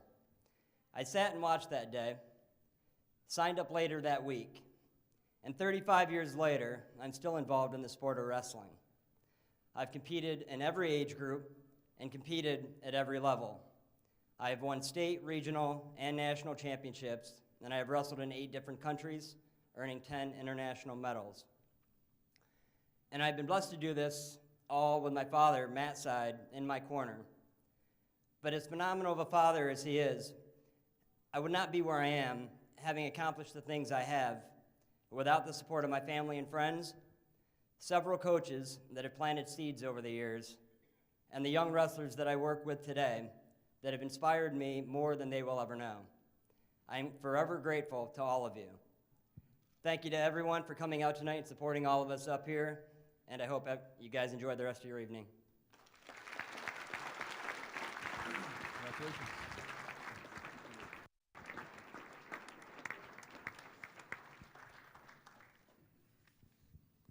Our next member of the class of 2018, please welcome in Mark Gumbel.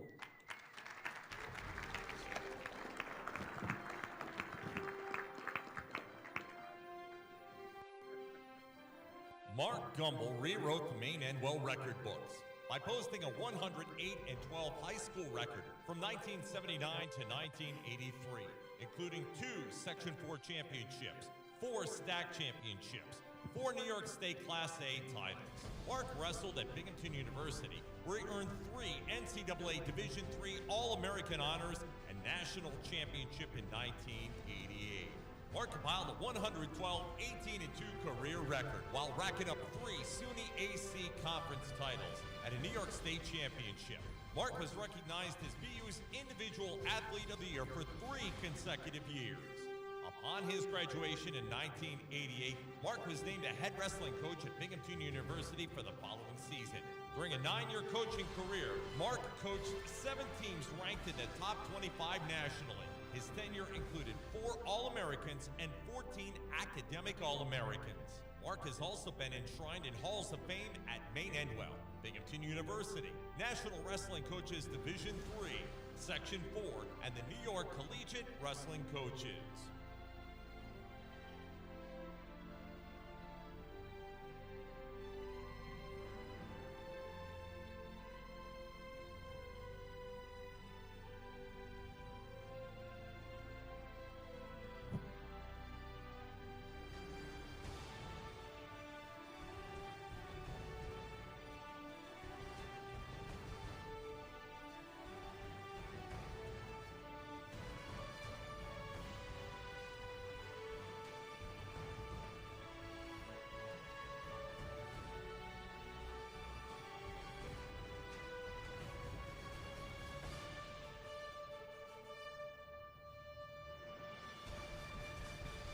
Mark Gumbel.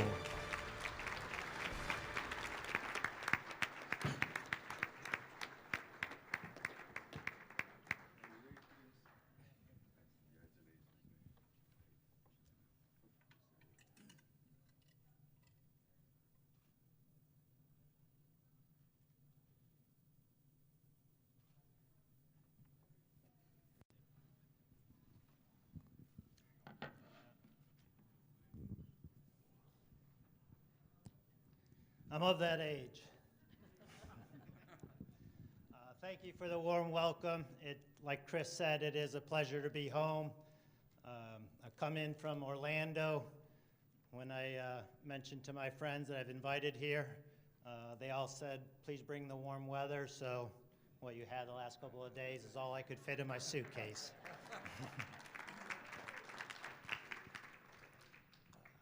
I want to also recognize those that are sharing this honor with me tonight.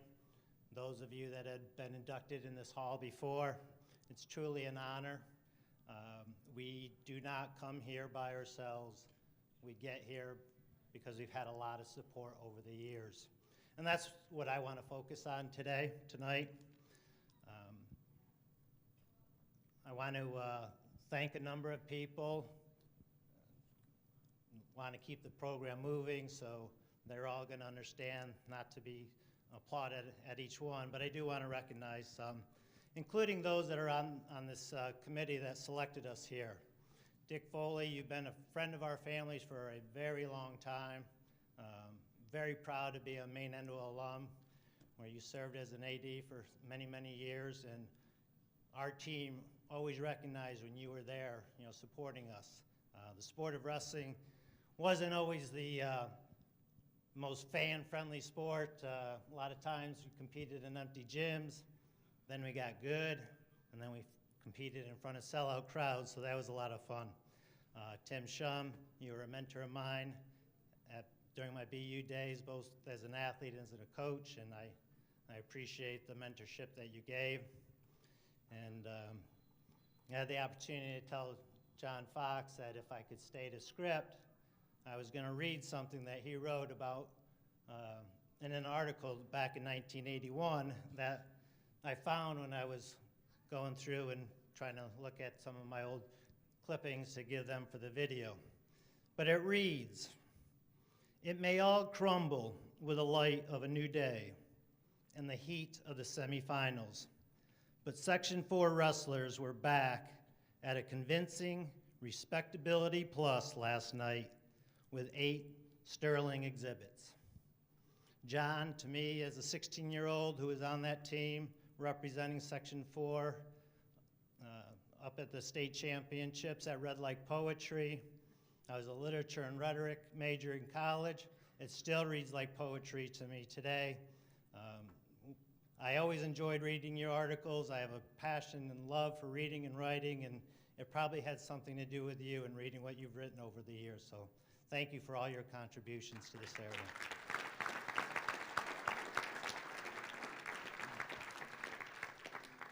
That was a significant time for me because it was the first time that I was representing this area, wrestling, going to the state championships. And I remember this smiley face up here, Frank Sorginski, and a lot of local coaches that were very, very proud of us bringing some respectability back to this area. Later that year, I got to wrestle on another all-star team. Some of my high school teammates who are here today and I qualified for the Junior Nationals that was held at the University of Iowa. And I'd like for them to stand collectively to be recognized because these are my first local teammates that went and competed on the national level. And one of them is Trevor Ernie, who was New York's first state champ. If you would stand, Trevor. Please hold applause because I'm going to recognize a number. Guys, stay up, Trevor. Stay with your teammates. Your brother, Troy. My brother, Rick, who's coached hundreds and hundreds of great wrestlers and lots of teams, says, Troy, you would make his all-star team. You'd be in the starting lineup every year. You were a stud, for sure. Chuck Schaefer, one of my closest friends and guy worked out with probably more than anybody else on this planet, and I appreciate all that you did for me. And then one of our other teammates that qualified for that national tournament was Scott Key. And Scott, you were such an inspiration to me as a teammate. You've opened my eyes to the power of inclusion, that anything's possible if you believe in it, as Coach Marcello used to say to us. So, guys, thanks for being one of my first local teammates going to a national tournament.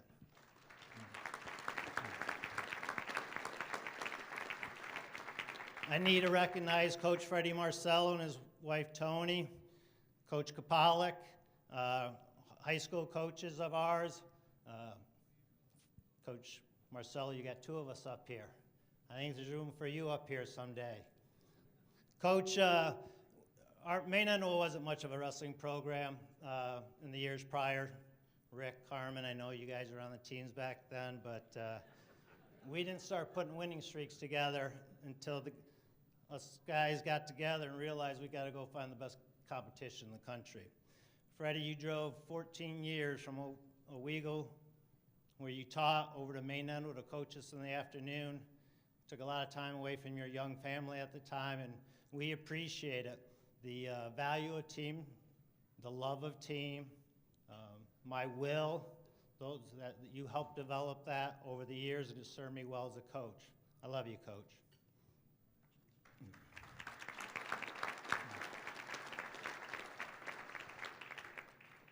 I've got two BU teammates that are here tonight. Dave Barr, who was a teammate of mine in high school. Dave, if you would stand. You might know his name. He's the coach of the Vestal men's high school team that won the state title this year. Yeah. We always said that Dave was the best soccer player in our wrestling teams. And then Greg Geisenoff, I'd like to recognize. Greg was a teammate of mine. He got the privilege of wrestling for Sarge over the years. Greg, if you would, an All-American. The BU Hall of Fame awaits you. You were one of the most impressive performances by a BU wrestler in the national tournament who didn't win a tournament, who didn't win the title, who ended up placing third, helped lead the team to a sixth place finish, and walked away with the most pins in the least amount of time at the national tournament. Greg, thanks for coming in. I had a number of coaches that I coached with and coached me at Binghamton University. Coach Steve Herber recruited my brother to be an assistant coach there, and then me to be an athlete on the team. I knew I was joining a program that was established, that had a national reputation, was producing national champs, was producing All-Americans, and I felt at home immediately under his leadership. Got to wrestle under my brother, who was coaching. Rick, if you would stand, Steve wasn't able to make it tonight. We had a wonderful conversation earlier this week. And you know, Mike, as I shared, he's very proud of you being in the hall as well. But along with Rick, there is a guy named Mike Polikoff. If you would, Mike was one of our assistant coaches. Mike Cara, I'd like to recognize, coached at BU for a number of years, and along with me, if you would stand. I do want to recognize Marty Wyckoff, who unfortunately, I'm gonna talk over your clapping because we got other people to go. The people that I'm recognizing, they know I love them. They deserve the applause, but we have a long evening. But Mike Polikoff, Mike Cara, Marty Wyckoff, Greg got to coach me, Larry Roby, all of you guys that I coached with. It was a wonderful, wonderful ride.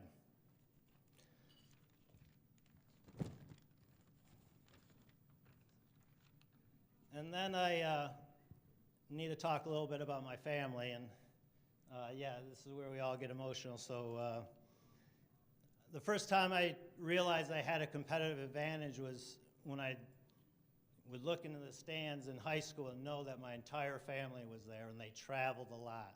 And I have two sisters, Darlene and Amory, who are very good athletes. They had three older brothers who believed that women could compete, okay? We didn't like their dolls. We wanted them to compete. My sister's still running marathons, and there's a lot of competitive blood in the family. But I had a competitive advantage, knowing that I had the love and the support of my family. And over the years, you know, we try to provide that competitive advantage to a lot of other people by supporting them. And that's one of the things I'm most proud of today, representing my family, representing both Binghamton University, where I had a wonderful growing opportunity as a young boy, as a young man, and into my adulthood, and certainly at Maine Endo during my formative years. It is a true honor and blessing to be here among all of you. I appreciate this honor, and thank you very much.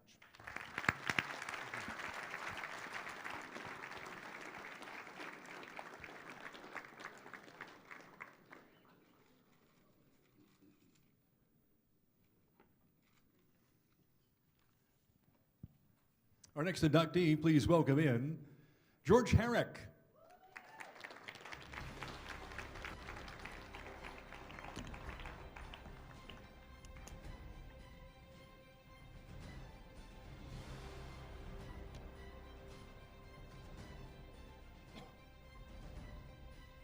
During his 28-year career as boys soccer coach at Vestal High School, George Herrick compiled a record that compares favorably with the great majority of soccer coaches in this country.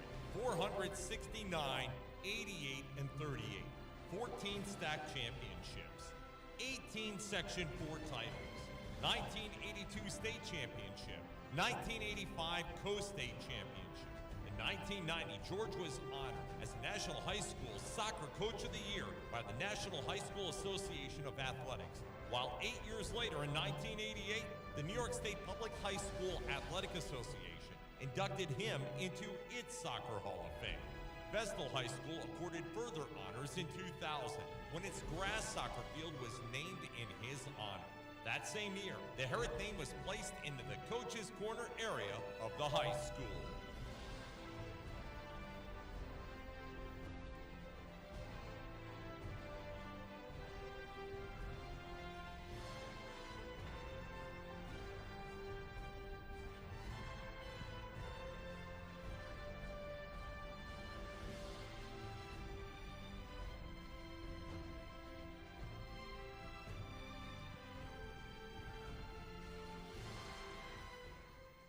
Please welcome in George Herrick.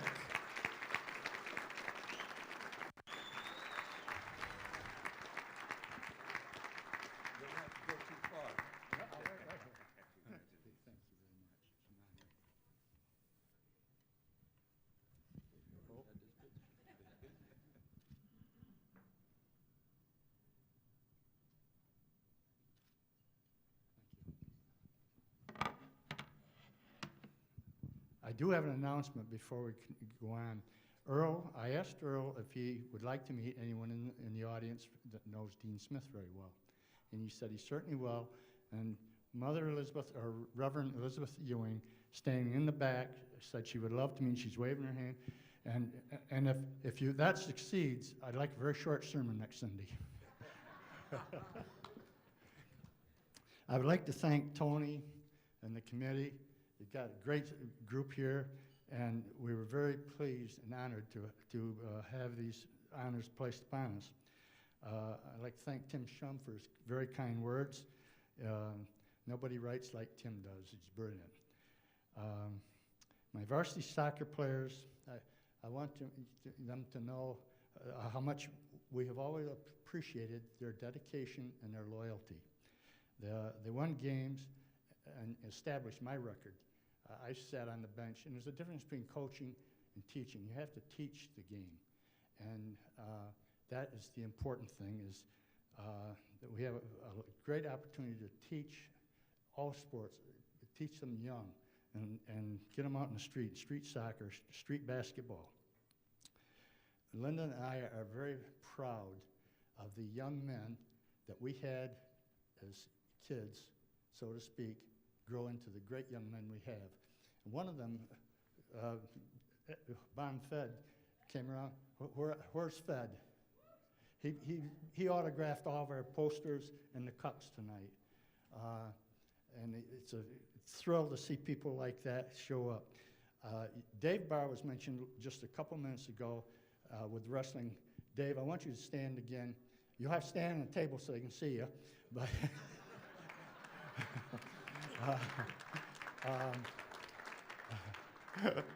Dave is a classic example of nice guys can't finish first. And he's continuing the Vestal tradition. Couldn't be in better hands. Good job. I also want to honor and recognize our soccer parents through the years. They were just awesome.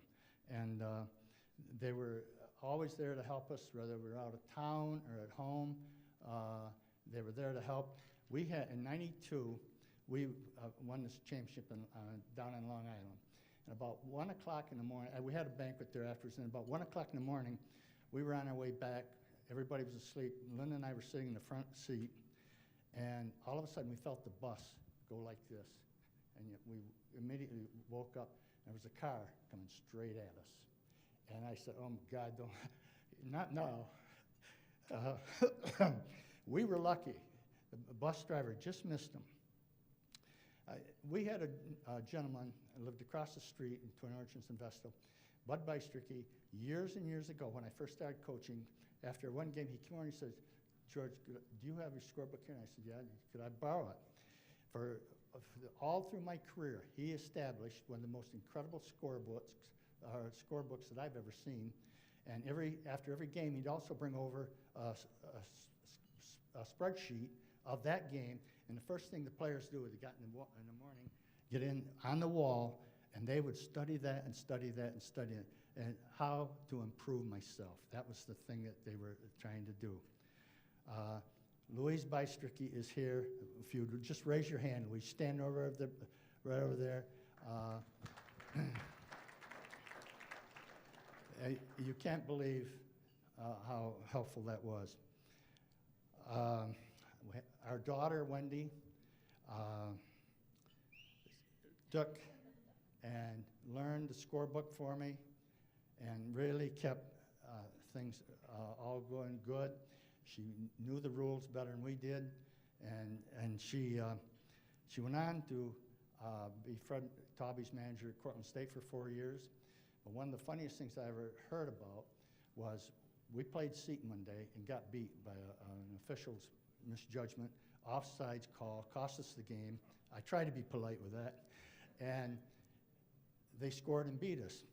Well, two pretty good friends of mine were officiating that day, and I sort of stayed away a little bit, and as they walked over the table, I noticed they were laughing, and Wendy told me later, I said, what were they saying? They were laughing. They said, I wonder what George thought of that. And she said, George Herrick is my father. and it took one of them about a year before he even dared come talk to me. Wendy, would you please stand up? Yes, thank you.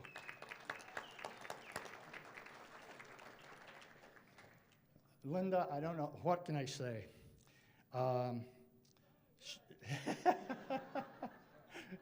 She was with me all year long with soccer, whether it was with a team, with Empire Games, which I had for over 30 years.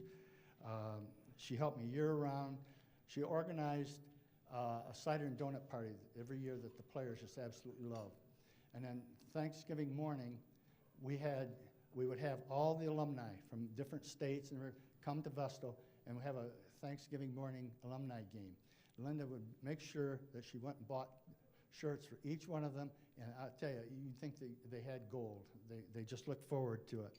And it was a tradition that meant a lot to our players. I mean, when you see 50-year-old kids coming back and playing goal line to goal line, it meant a lot to them. And sadly to say, some of them have passed away, and we miss them. She would go help me scout opponents. And she'd go sit in the stands, pull her hood up, and we'd learn more. She'd learn more from the parents, from the opposing team parents, than you can imagine. We had our soccer camps at several colleges and the Empire Games, so she was busy with me all the while. And even one night, she sent a note down in the stands, I better make a change here.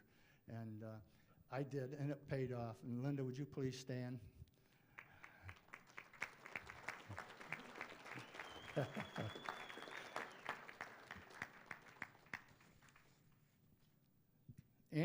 Andy Tay was my high school coach back in the 50s, early 50s. John, I don't know whether you knew him or not, from Truxton, Andy Tay. He played with Bob Springer, he coached with Bob Springer, Jerry McDonald, and all of them. Well, Andy, I just have to mention, because times were kind of rough during those years, and Andy was not only my coach, but my mentor and friend, and one thing he taught me was how to survive and win, and I'll always be grateful to him. Linda and I, as I said, have always been proud of how our young players have matured. We do have, Linda and I have one daughter and 750 sons.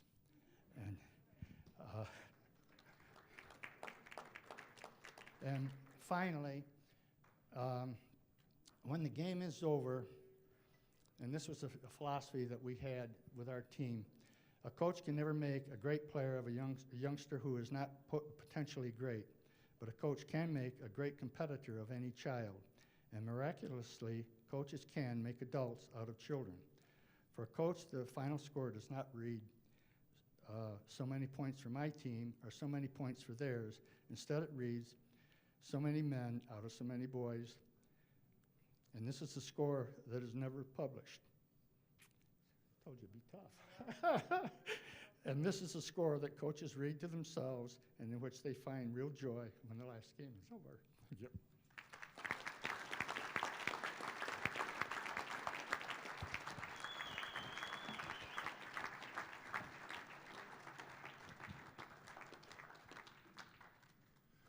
Please welcome our next inductee, Richie Carl.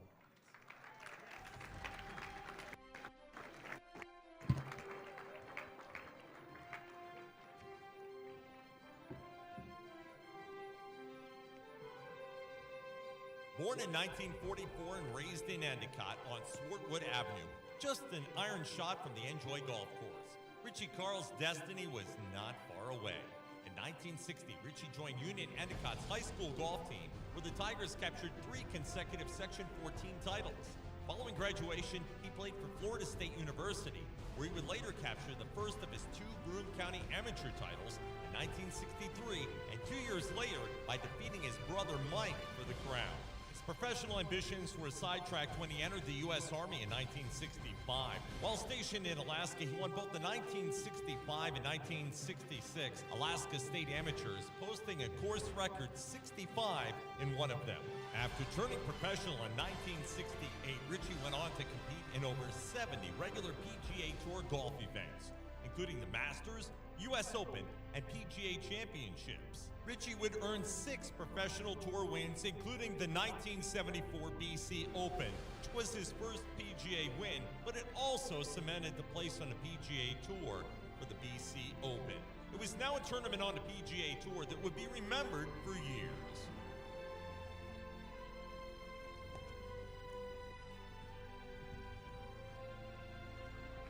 Please welcome Richie Carl.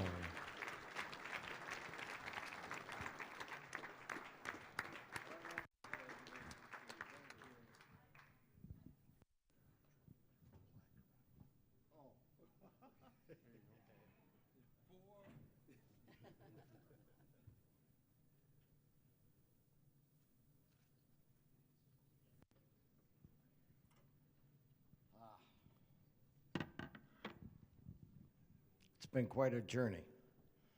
I see a lot of friends, family, but before I get to y'all, I'd like to thank the committees. The Hall of Fame committee, the selection committee. As I stand here humbled, as I'm sure my fellow inductees do also. Right now, there's one man that's not with us, that is looking down and he's having one hell of a time. What do you think about that, Lou? Huh? Louis Carides, what do you think? Thank you very much. My mentor, my coach, he's with us in spirit. At this time, I want my family to stand up. And friends, come on, let's go. Everybody. Everybody.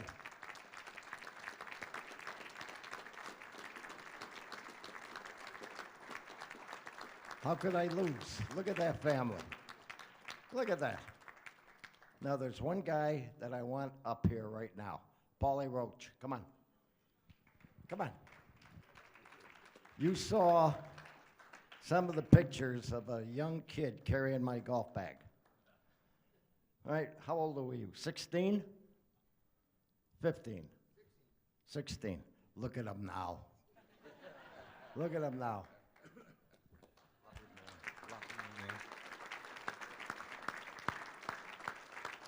How could you lose with friends like this? Thank you very much.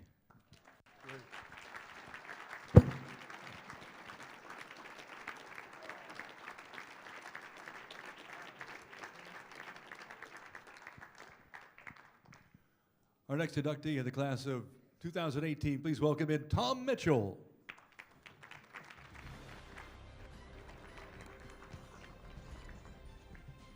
Tom Mitchell was born in 1947 in Vanderhoof, British Columbia, and has now made Endicott his hometown residence for over 30 years. He was an outstanding schoolboy hockey player in Canada, and his elite playing skills got him drafted by the Minnesota North Stars of the National Hockey League in 1968. He played in Minnesota's organization for 4 seasons before moving to the Southern Tier in the mid-70s. In 1985, he became a partner and general manager of the Binghamton Whalers Hockey Club, which later became the Binghamton Rangers.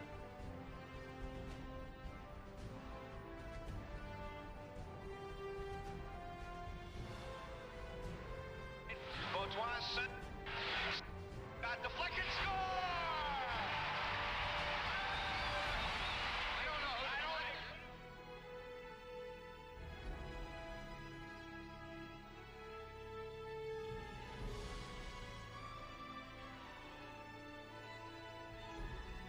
Walker State winning. Scores! What a pass! The From 1997 to 2001, he was the executive vice president of the AHL affiliate of the New York Rangers. In 2012, he became the executive vice president of operations, as well as partner in the Binghamton Senators Hockey Club, who won the 2011 Calder Cup. And that'll do it! The Horned Sows of Binghamton Senators are the 2011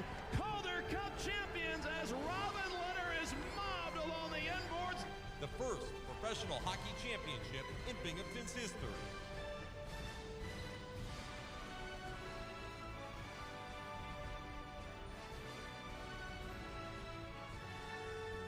The Ottawa Senators moving its AHL affiliate out of Binghamton to Canada after the 2016-2017 season. Mitchell was instrumental in ensuring that Binghamton would still have an AHL franchise to call home. The New Jersey Devils moving its AHL team to Binghamton for the 2017-18 season. Mitchell became a partner and continued his role as Executive Vice President of Operations for the Binghamton Devils. Ladies and gentlemen, Tom Mitchell.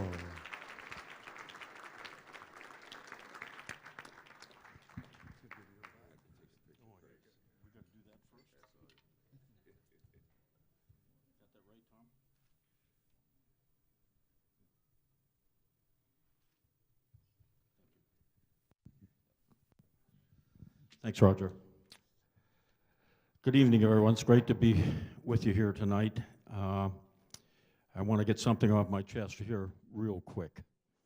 Thank you very much for allowing me and my family into your community some 44 years ago. My daughter Tracy was 3 years old when we moved here, and she has blessed me. Stand up, hon. And she's there with my really good friend, Andrea Bogart, right beside her there. But since then, she has blessed me with 4 of the greatest grandchildren in the entire world. So she's a little over whatever now, but I don't want to mention her age. But I saw Dick Foley down here a little while ago, and I remember when I first moved here, very shortly after, I used to hear his name at the dinner table with Tommy and Tracy quite often. Dick, it's great to see you. Now I got to put my glasses on because I did make some notes here, and but I got a little bit of that Donald Trump syndrome. I kind of wander off. I make these notes, and then I wonder why the hell I did it. One of the best decisions I ever made in my life was in early 1974 when on Memorial Day weekend, actually we moved to the southern tier into the Binghamton area, and of course that's been home ever since. And like I said, it was one of the best decisions I ever made in my life. Hockey's been a big part of my life, but not all of it, because I do own another business. Most people don't know that, but I do, and I love that business, and I love the hockey business and what it's done for me over the years. And through hockey, I've experienced the thrill of winning and losing, the despair of defeat that's taught me not to quit. And that's one of the things that I will never do. Hockey was something that brought me from a little tiny town in northern British Columbia, 2,200 people, and that was a big place for up there. Tracy's been there a few times. And I think back now in when I was 14, I think it was, when I left there, how would I ever wind up in Binghamton, New York? I never knew where New York was, let alone Binghamton. But it's been a long storied and a good story, I think, for me and my family, and I'm proud of what my staff and I have been able to do here with the hockey club in Binghamton. It's truly a very special, I think, asset. We have a lot of them in this community, but I think the hockey club is something that's been very special all these years, and it's my intention to make sure that stays that way. They say the United States is a land of opportunity, and I've heard the greater Binghamton area referred to many times as the Valley of Opportunity, and it sure as hell has been for me. It's been a great place to raise a family and a great place to come home to, because it is my home now. And I look for, every time I go out of town, I come across down 81 or up 81 or across 17, or in my little airplane, I drop in and I'm home. And it's proud to be back in an area where the history is so rich with IBM, Endicott Johnson, Lincoln, the simulation business, and all those stories. And I'm sure I didn't cover all of them. And now we have the Stack family who brought some of their business back to their roots. I think we've got a lot to look forward to. And I think that's time for me to say goodnight, because I got to go to the bathroom again. Thank you very much.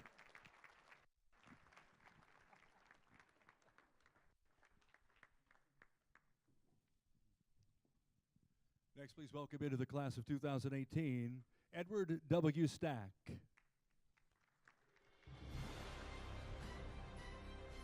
Ed Stack, Chairman and Chief Executive Officer of Dick's Sporting Goods since 1984, leads the largest full-service sporting goods retailer in the country.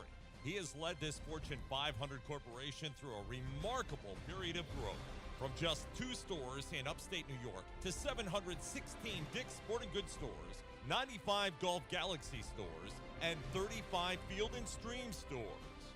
Stack is the first inductee into the Greater Binghamton Sports Hall of Fame, whose accomplishments within the confines of a sporting field are insignificant when considering the merits of his induction. His vision, love of sports, and expertise in management make him not only a giant in the retailing field, but a worthy giant in the annals of sports in the Greater Binghamton area as well. My father put me to work when I was 13 because he wanted to teach me responsibility. So I literally rode my bike to work and would be at the store around 8:30. Dick's Sporting Goods celebrated the grand opening of their distribution warehouse in Conklin, a 920,000 square foot facility that will serve as a distribution center for Dick's Northeast stores. The $160 million warehouse in the Broome Corporate Parkway in Conklin houses 250 workers, a number expected to double in 5 years. It's very important for us to have this back in Binghamton.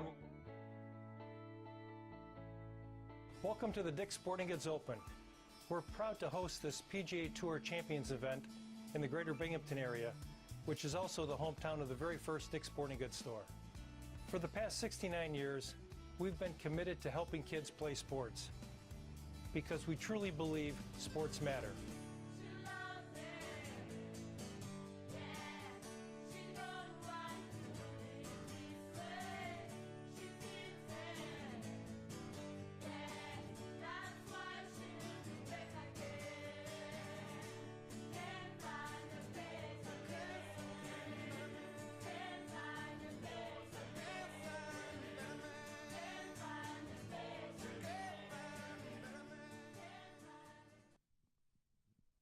Ladies and gentlemen, how about a great hand for Edward W. Stack.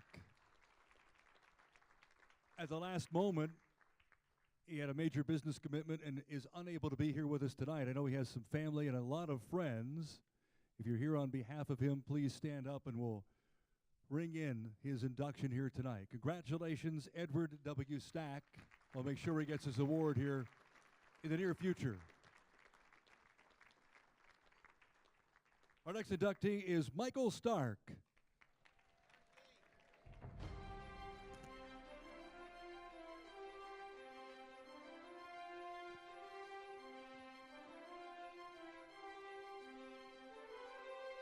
Michael Stark was undefeated in his sophomore and junior years at Binghamton Central High School, where he led the team to a still record 76 straight wins and 2 stack championships.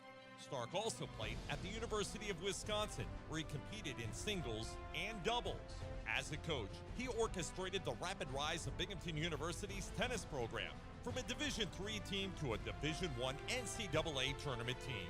Stark's BU teams won at a 70% clip throughout his coaching career. Stark completed Binghamton's stay at Division III in superb fashion, winning a top 25 ranking for the 11th consecutive year in 1998. In BU's 4th season of Division I play, the team won 21 matches and captured America East Conference title for the 3rd straight year. Stark holds the distinction of being Coach of the Year at all 3 NCAA levels: Division III SUNY AC in 1993, Division II in NECC in 1999, and Division I in 2002. He produced 10 All-Americans and 26 NCAA qualifiers during that span. In 2012, Michael Stark was inducted into the Binghamton University's Athletic Hall of Fame. Today, Stark is the owner, manager, and teaching professional at the Binghamton Tennis Center. He was also instrumental in bringing the inaugural USTA Men's Tennis Challenger event to Binghamton, a tournament that still attracts top professionals and has become a breeding ground for many rising stars on the ATP Tour.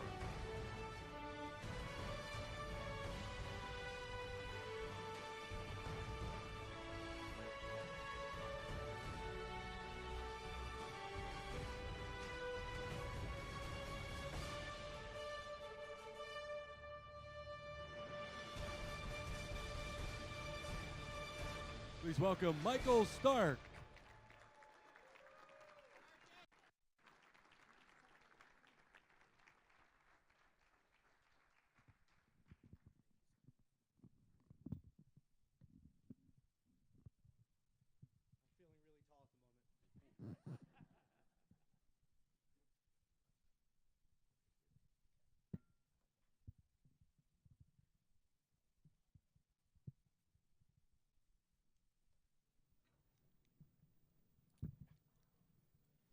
So late, I can't even find my glasses.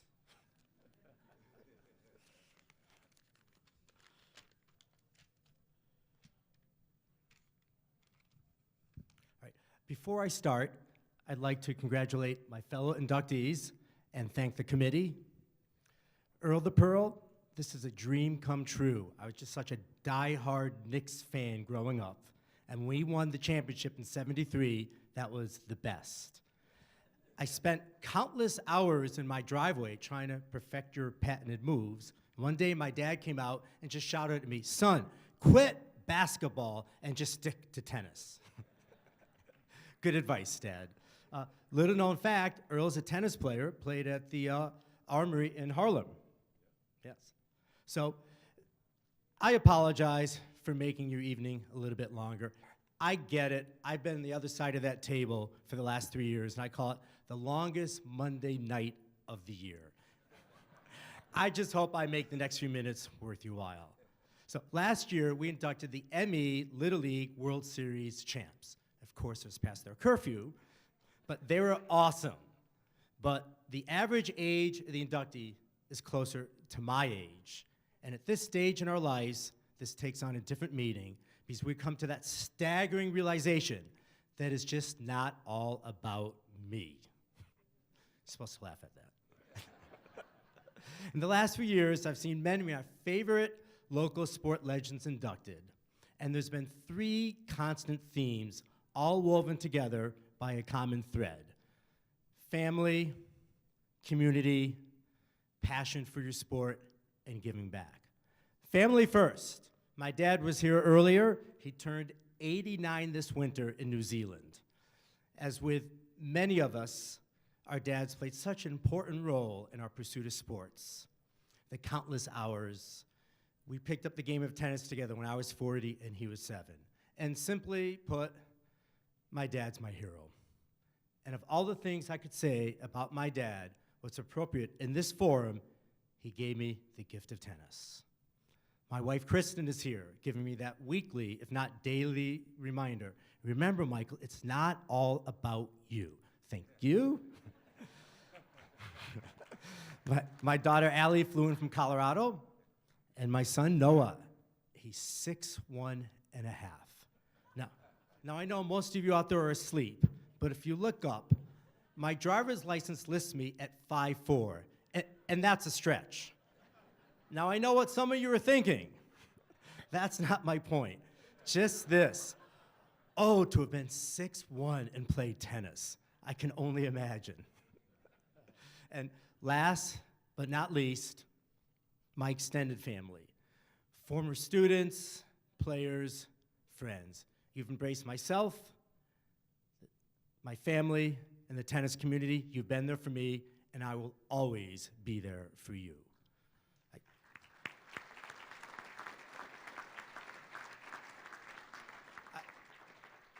I'm not sure where family ends and community starts.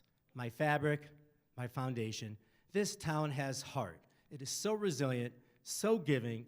It's a great sports community, and there is no better place to raise a family.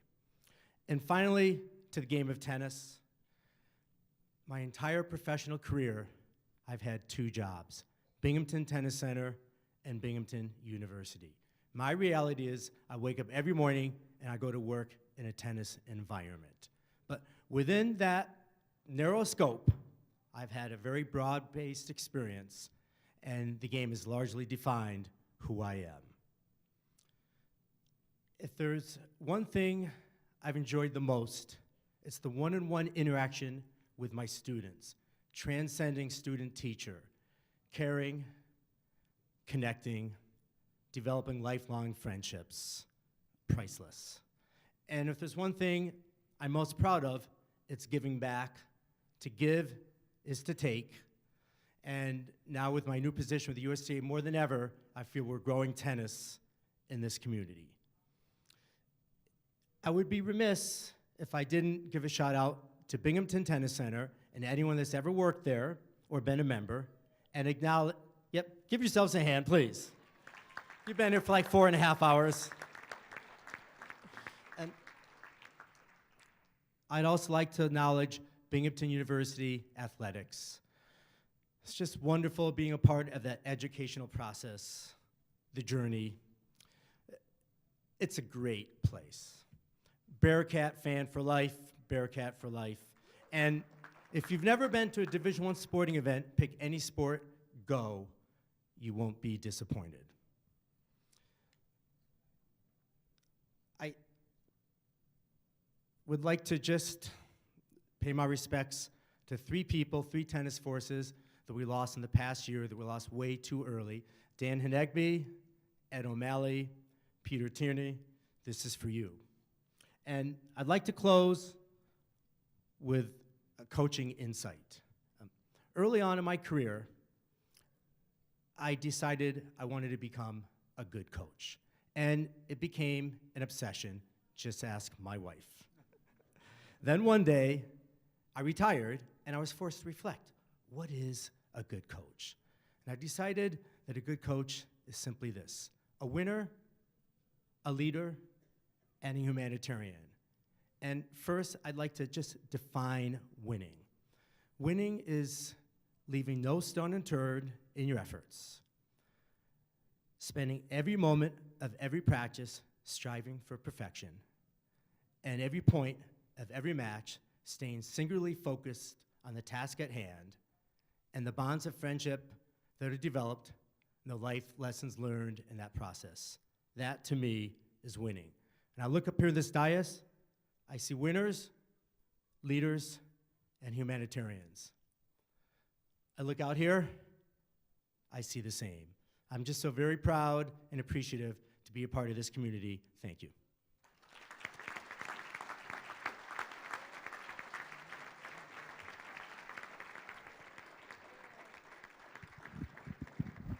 And our next inductee for the class of 2018, please welcome in Randy Will.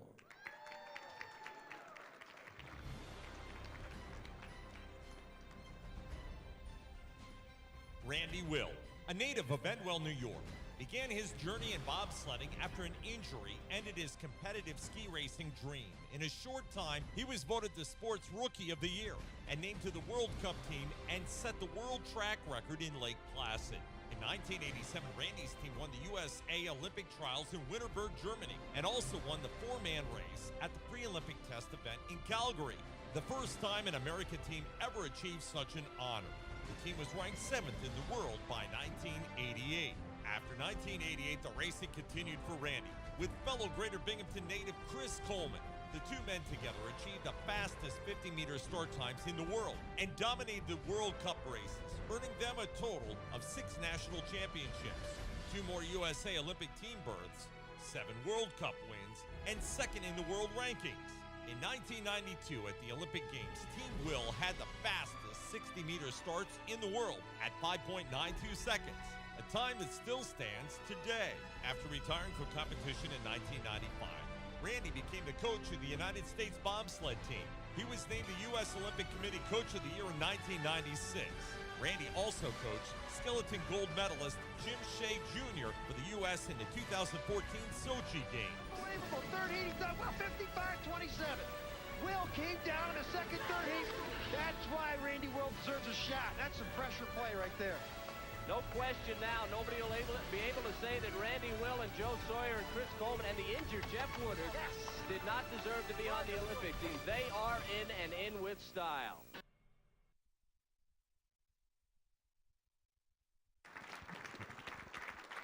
Randy Will, ladies and gentlemen.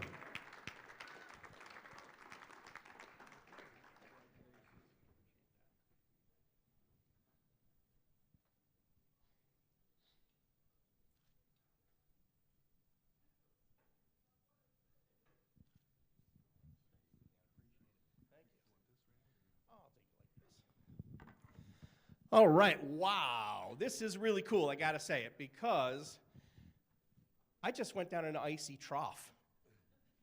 I mean, who in their right mind goes down an icy hill with no brakes and certainly no brains? Oh, but I gotta tell you, I really gotta thank Tony. He's done miraculous work here. This is incredible. The selection committee. You guys, in my language, rock. This is really cool. And all the honorees, you guys rock. And the coolest thing is I know just about everybody. Mark Gumbel went out with my sister. This is cool. Tommy Yalverton, the day he set the state record, I'm serious, I caught his pole in 1980 at the Emmy Relays. I'm serious. We are really completely together, and there's a relationship that's so amazing. I really got to thank my parents, my family, Rob, Shayna, Lori, Nancy Phillips. Without you, I don't know what we would have done. Nancy basically ran our entire marketing program. She met me at the mall in 1988, and it was so amazing. I was just getting some pictures developed back then because we didn't have computers back then. We had film. Kind of cool. And Nancy said, that's where she met me. She said, oh, let me get those pictures for you. I'll take care of it. And from then on, the relationship started. She helped everything. But, you know, my parents, everybody that was around me, my second family, the Giordanos, you guys stood behind me the whole time, and it was known. It was great. I really, really appreciate it. What a time I had. It was one of the greatest times of my life. I got to travel all over the world. I got to meet more people than I can't even fathom all the people I got to meet. I'm so lucky. Meeting Chris Coleman was the coolest thing. It was a gentleman by the name of Ron Grokey who used to write for the newspaper. He called me after the 88 games, and he said, what are you going to do with your team now? I said, they're all retired. They're done. I need somebody. He says, I know somebody. You know Chris Coleman? I said, the kid from Vestal used to run. He says, yeah, that's the kid. I said, wow, that's the kid I want. But he's only 173 pounds, dripping wet. Well, we came up with a new idea back then where we didn't have to be big 250-pound guys bobsledding. I used the fastest guys I can get. And his very first race ever, he had never slid ever. We took him to the World Team Trials in Calgary. We set a new track course record. Out of nowhere, his first time down. He's like, wow, I think I like this thing. I think his dad's mad at me. But it was probably one of the coolest things. I mean, who else can grow up in a little town in Endwell, New York, and go down a hill really, really fast, and then be put in front of all of you? That's pretty darn special, I think. And I am absolutely blessed, humbled, so happy to be part of this group. It's something you don't look forward to when you are competing. You're not like, oh, I'm just doing this to be in this Hall of Fame. I'm doing it because I love this sport. I love competing. And that's what I did. This is just icing on the cake. And I really appreciate it. And thank you very much. Thank you so much. And it's great to be home. Thank you.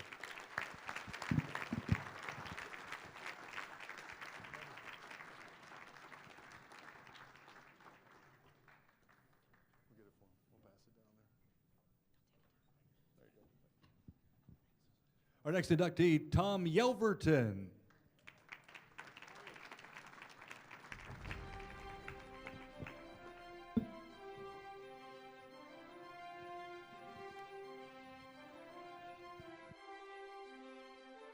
Tom Yelverton's name is synonymous with pole vaulting success in New York State. He not only became the first athlete to vault over 16 feet in New York State, but he still holds the Section 4 pole vaulting record of 16 feet 1 inch he achieved in 1980. In 1979, while only a junior at Susquehanna Valley High School, he was voted the Athlete of the Year by the Press and Sun Bulletin. During his senior year at SV, Tom was recruited by over 90 Division I colleges for his extraordinary talent in the pole vault. He chose Middle Tennessee State University, where his indoor and outdoor pole vaulting records still stand today. As a freshman, he placed second in the Ohio Valley Conference Championships and received an invitation to attend the Olympic Training Center in Colorado Springs. Tom won 4 New York State Federation championships, breaking the New York State record 8 times. Tom was elected to the Section 4 Hall of Fame in 1990 and to the Susquehanna Valley High School Wall of Fame in 2008.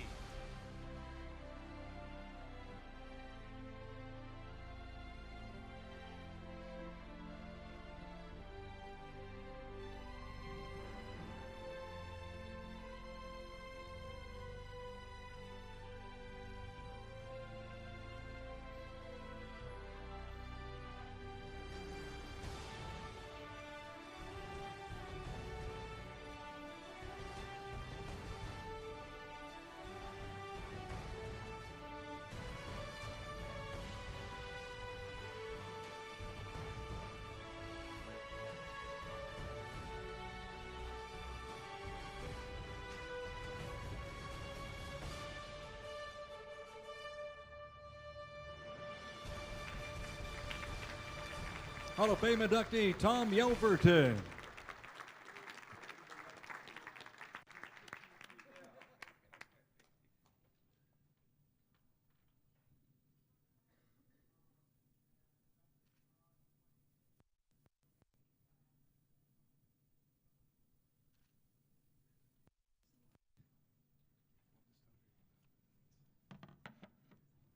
are bright. Well, thank you so much. It's truly an honor. As I sit down at the table and I listen to all these bios around me, everybody being honored, I sit to myself, well, you saved the best for last, but I don't think so. This group is wonderful, and I congratulate everybody here for a wonderful, outstanding, people on this table. I also like to thank the selection committee.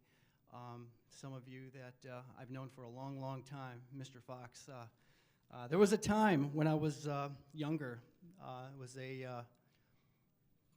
It was a rainy spring morning, and Mr. Fox came to my door, and out in Conklin, New York, where I grew up. I was a Susquehanna Valley athlete.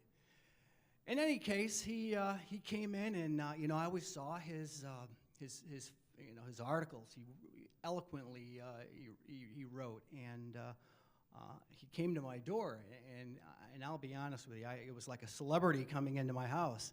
And he took off his galoshes and he put them on the side, and we had a nice chat.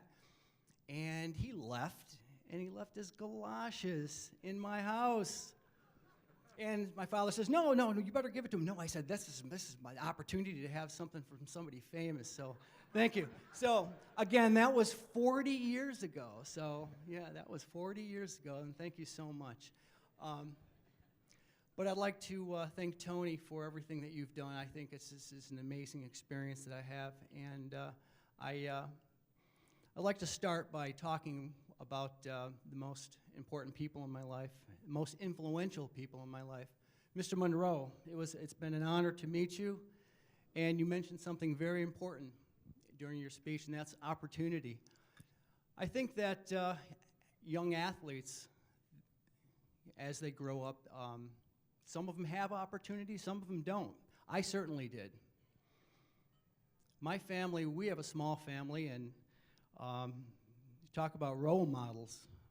My mom and dad couldn't have been more role models in my life than they've been. My mom, the longest dance teacher in central New York, having a dance studio, Helene Yelverton Dance Studio, for 51 years. 51 years. Mom, please stand up. Please stand up, Mom. Thanks. I love you. I have 4 members of my family here, but I do have some family that's around the world tonight. I have a son, Christopher, and a beautiful daughter-in-law, Sabrina, that I think may be watching me 12 hours in a different time zone in Hong Kong on vacation, of all places. In any case, my lovely wife, Debbie, is here. Thank you for putting up with me for 32 years. My beautiful daughter, Carrie. Please stand up. You guys have been wonderful in my life.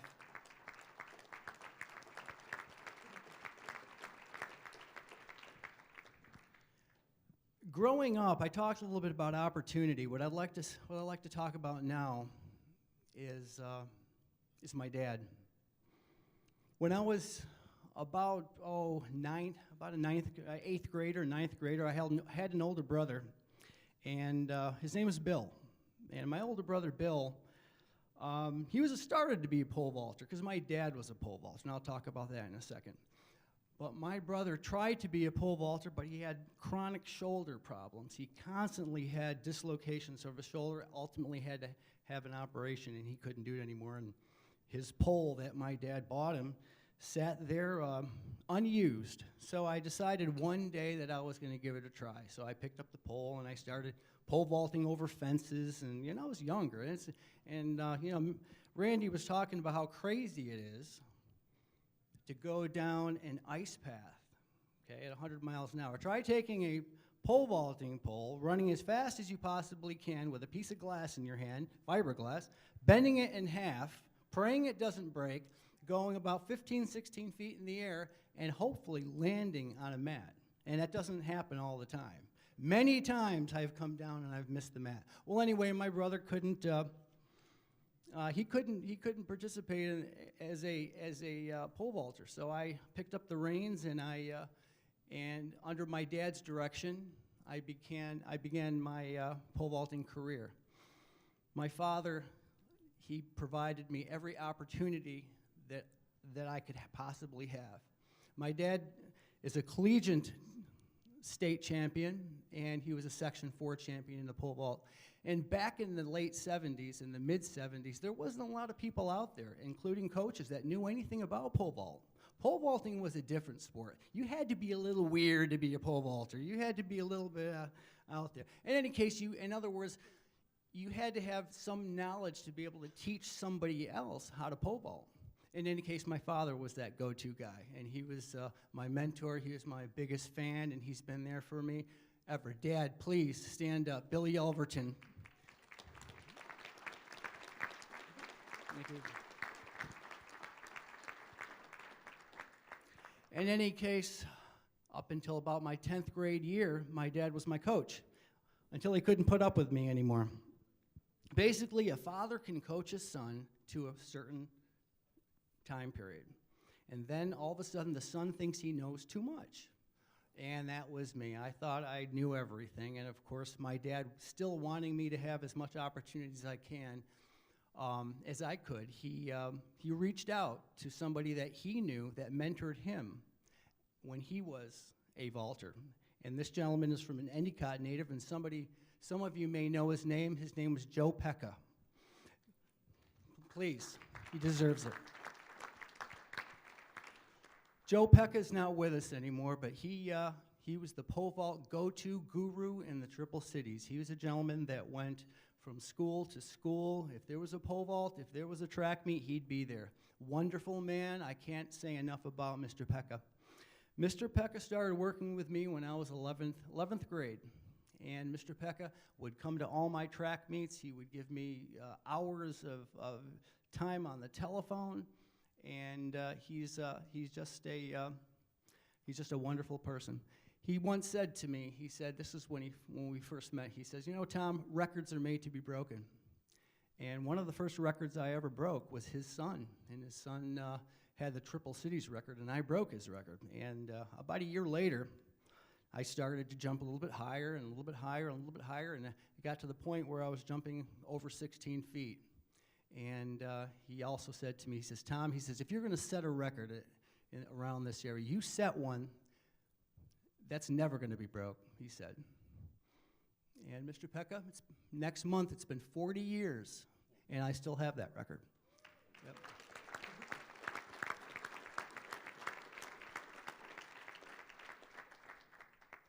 And once again, I'm sure it's past everybody's bedtime, including mine, including my wife's. And honey, happy birthday.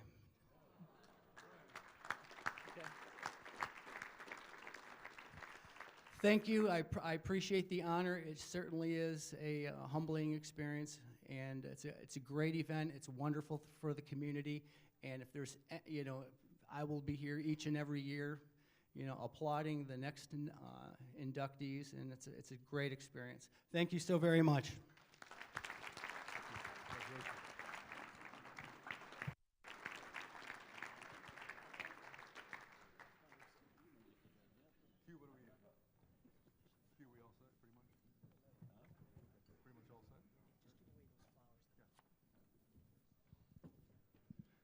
Couple of things. Somebody left their keys out front in the atrium area, and so it's on a blue kind of a keychain. So if it happened to be yours, we'll leave it right up here to the right side of the podium, but somebody may not be able to drive your vehicle home till you get these. So, oh, it's a it might be. It might be fitting of a Hall of Famer. There you go. Also, our thanks for the entertainment here in the early evening part of our ceremony tonight, and on behalf of the Greater Binghamton Sports Hall of Fame, we'd like to present the centerpiece of flowers to Bess Greenberg. Bess, thank you. There you go. It's yours. Also befitting of a Hall of Famer. There you go. Before we wrap things up, what do you say we raise whatever you may have in your glass, a quick toast here to our class of 2018, the Greater Binghamton Sports Hall of Fame inductees, on a wonderful evening here tonight. Congratulations, and enjoy your Hall of Fame status. Well, a great hand for our induction class of 2018 tonight and all the folks involved. Here's to the winner. That's going to wrap up the evening. Make sure you get your tickets early for next year. Details will be coming out here in a few months on the date and the preparation for 2019. Thank you, everybody, for coming. God bless you and have a safe trip home. Thank you.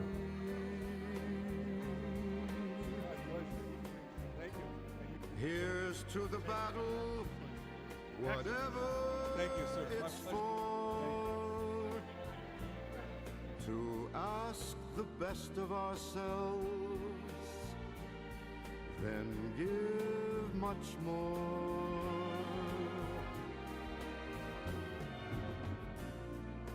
Here's to the heroes, those who move mountains. Here's to the miracles they make us see.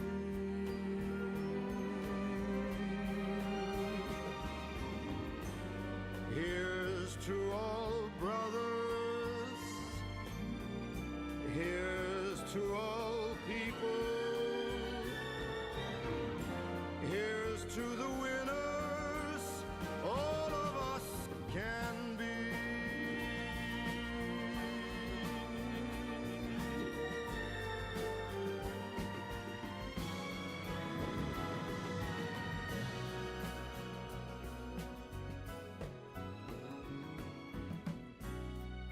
Here's to the heroes, those who move mountains. Here's to the miracles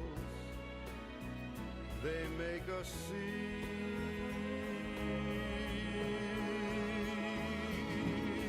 Here's to all brothers. Here's to all people.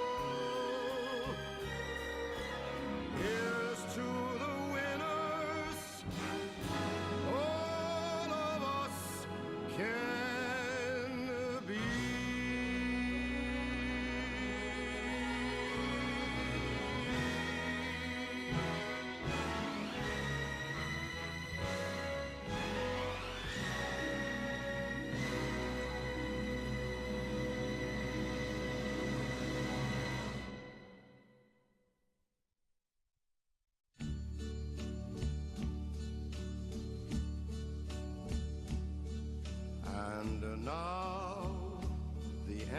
is near, and so I face the final curtain.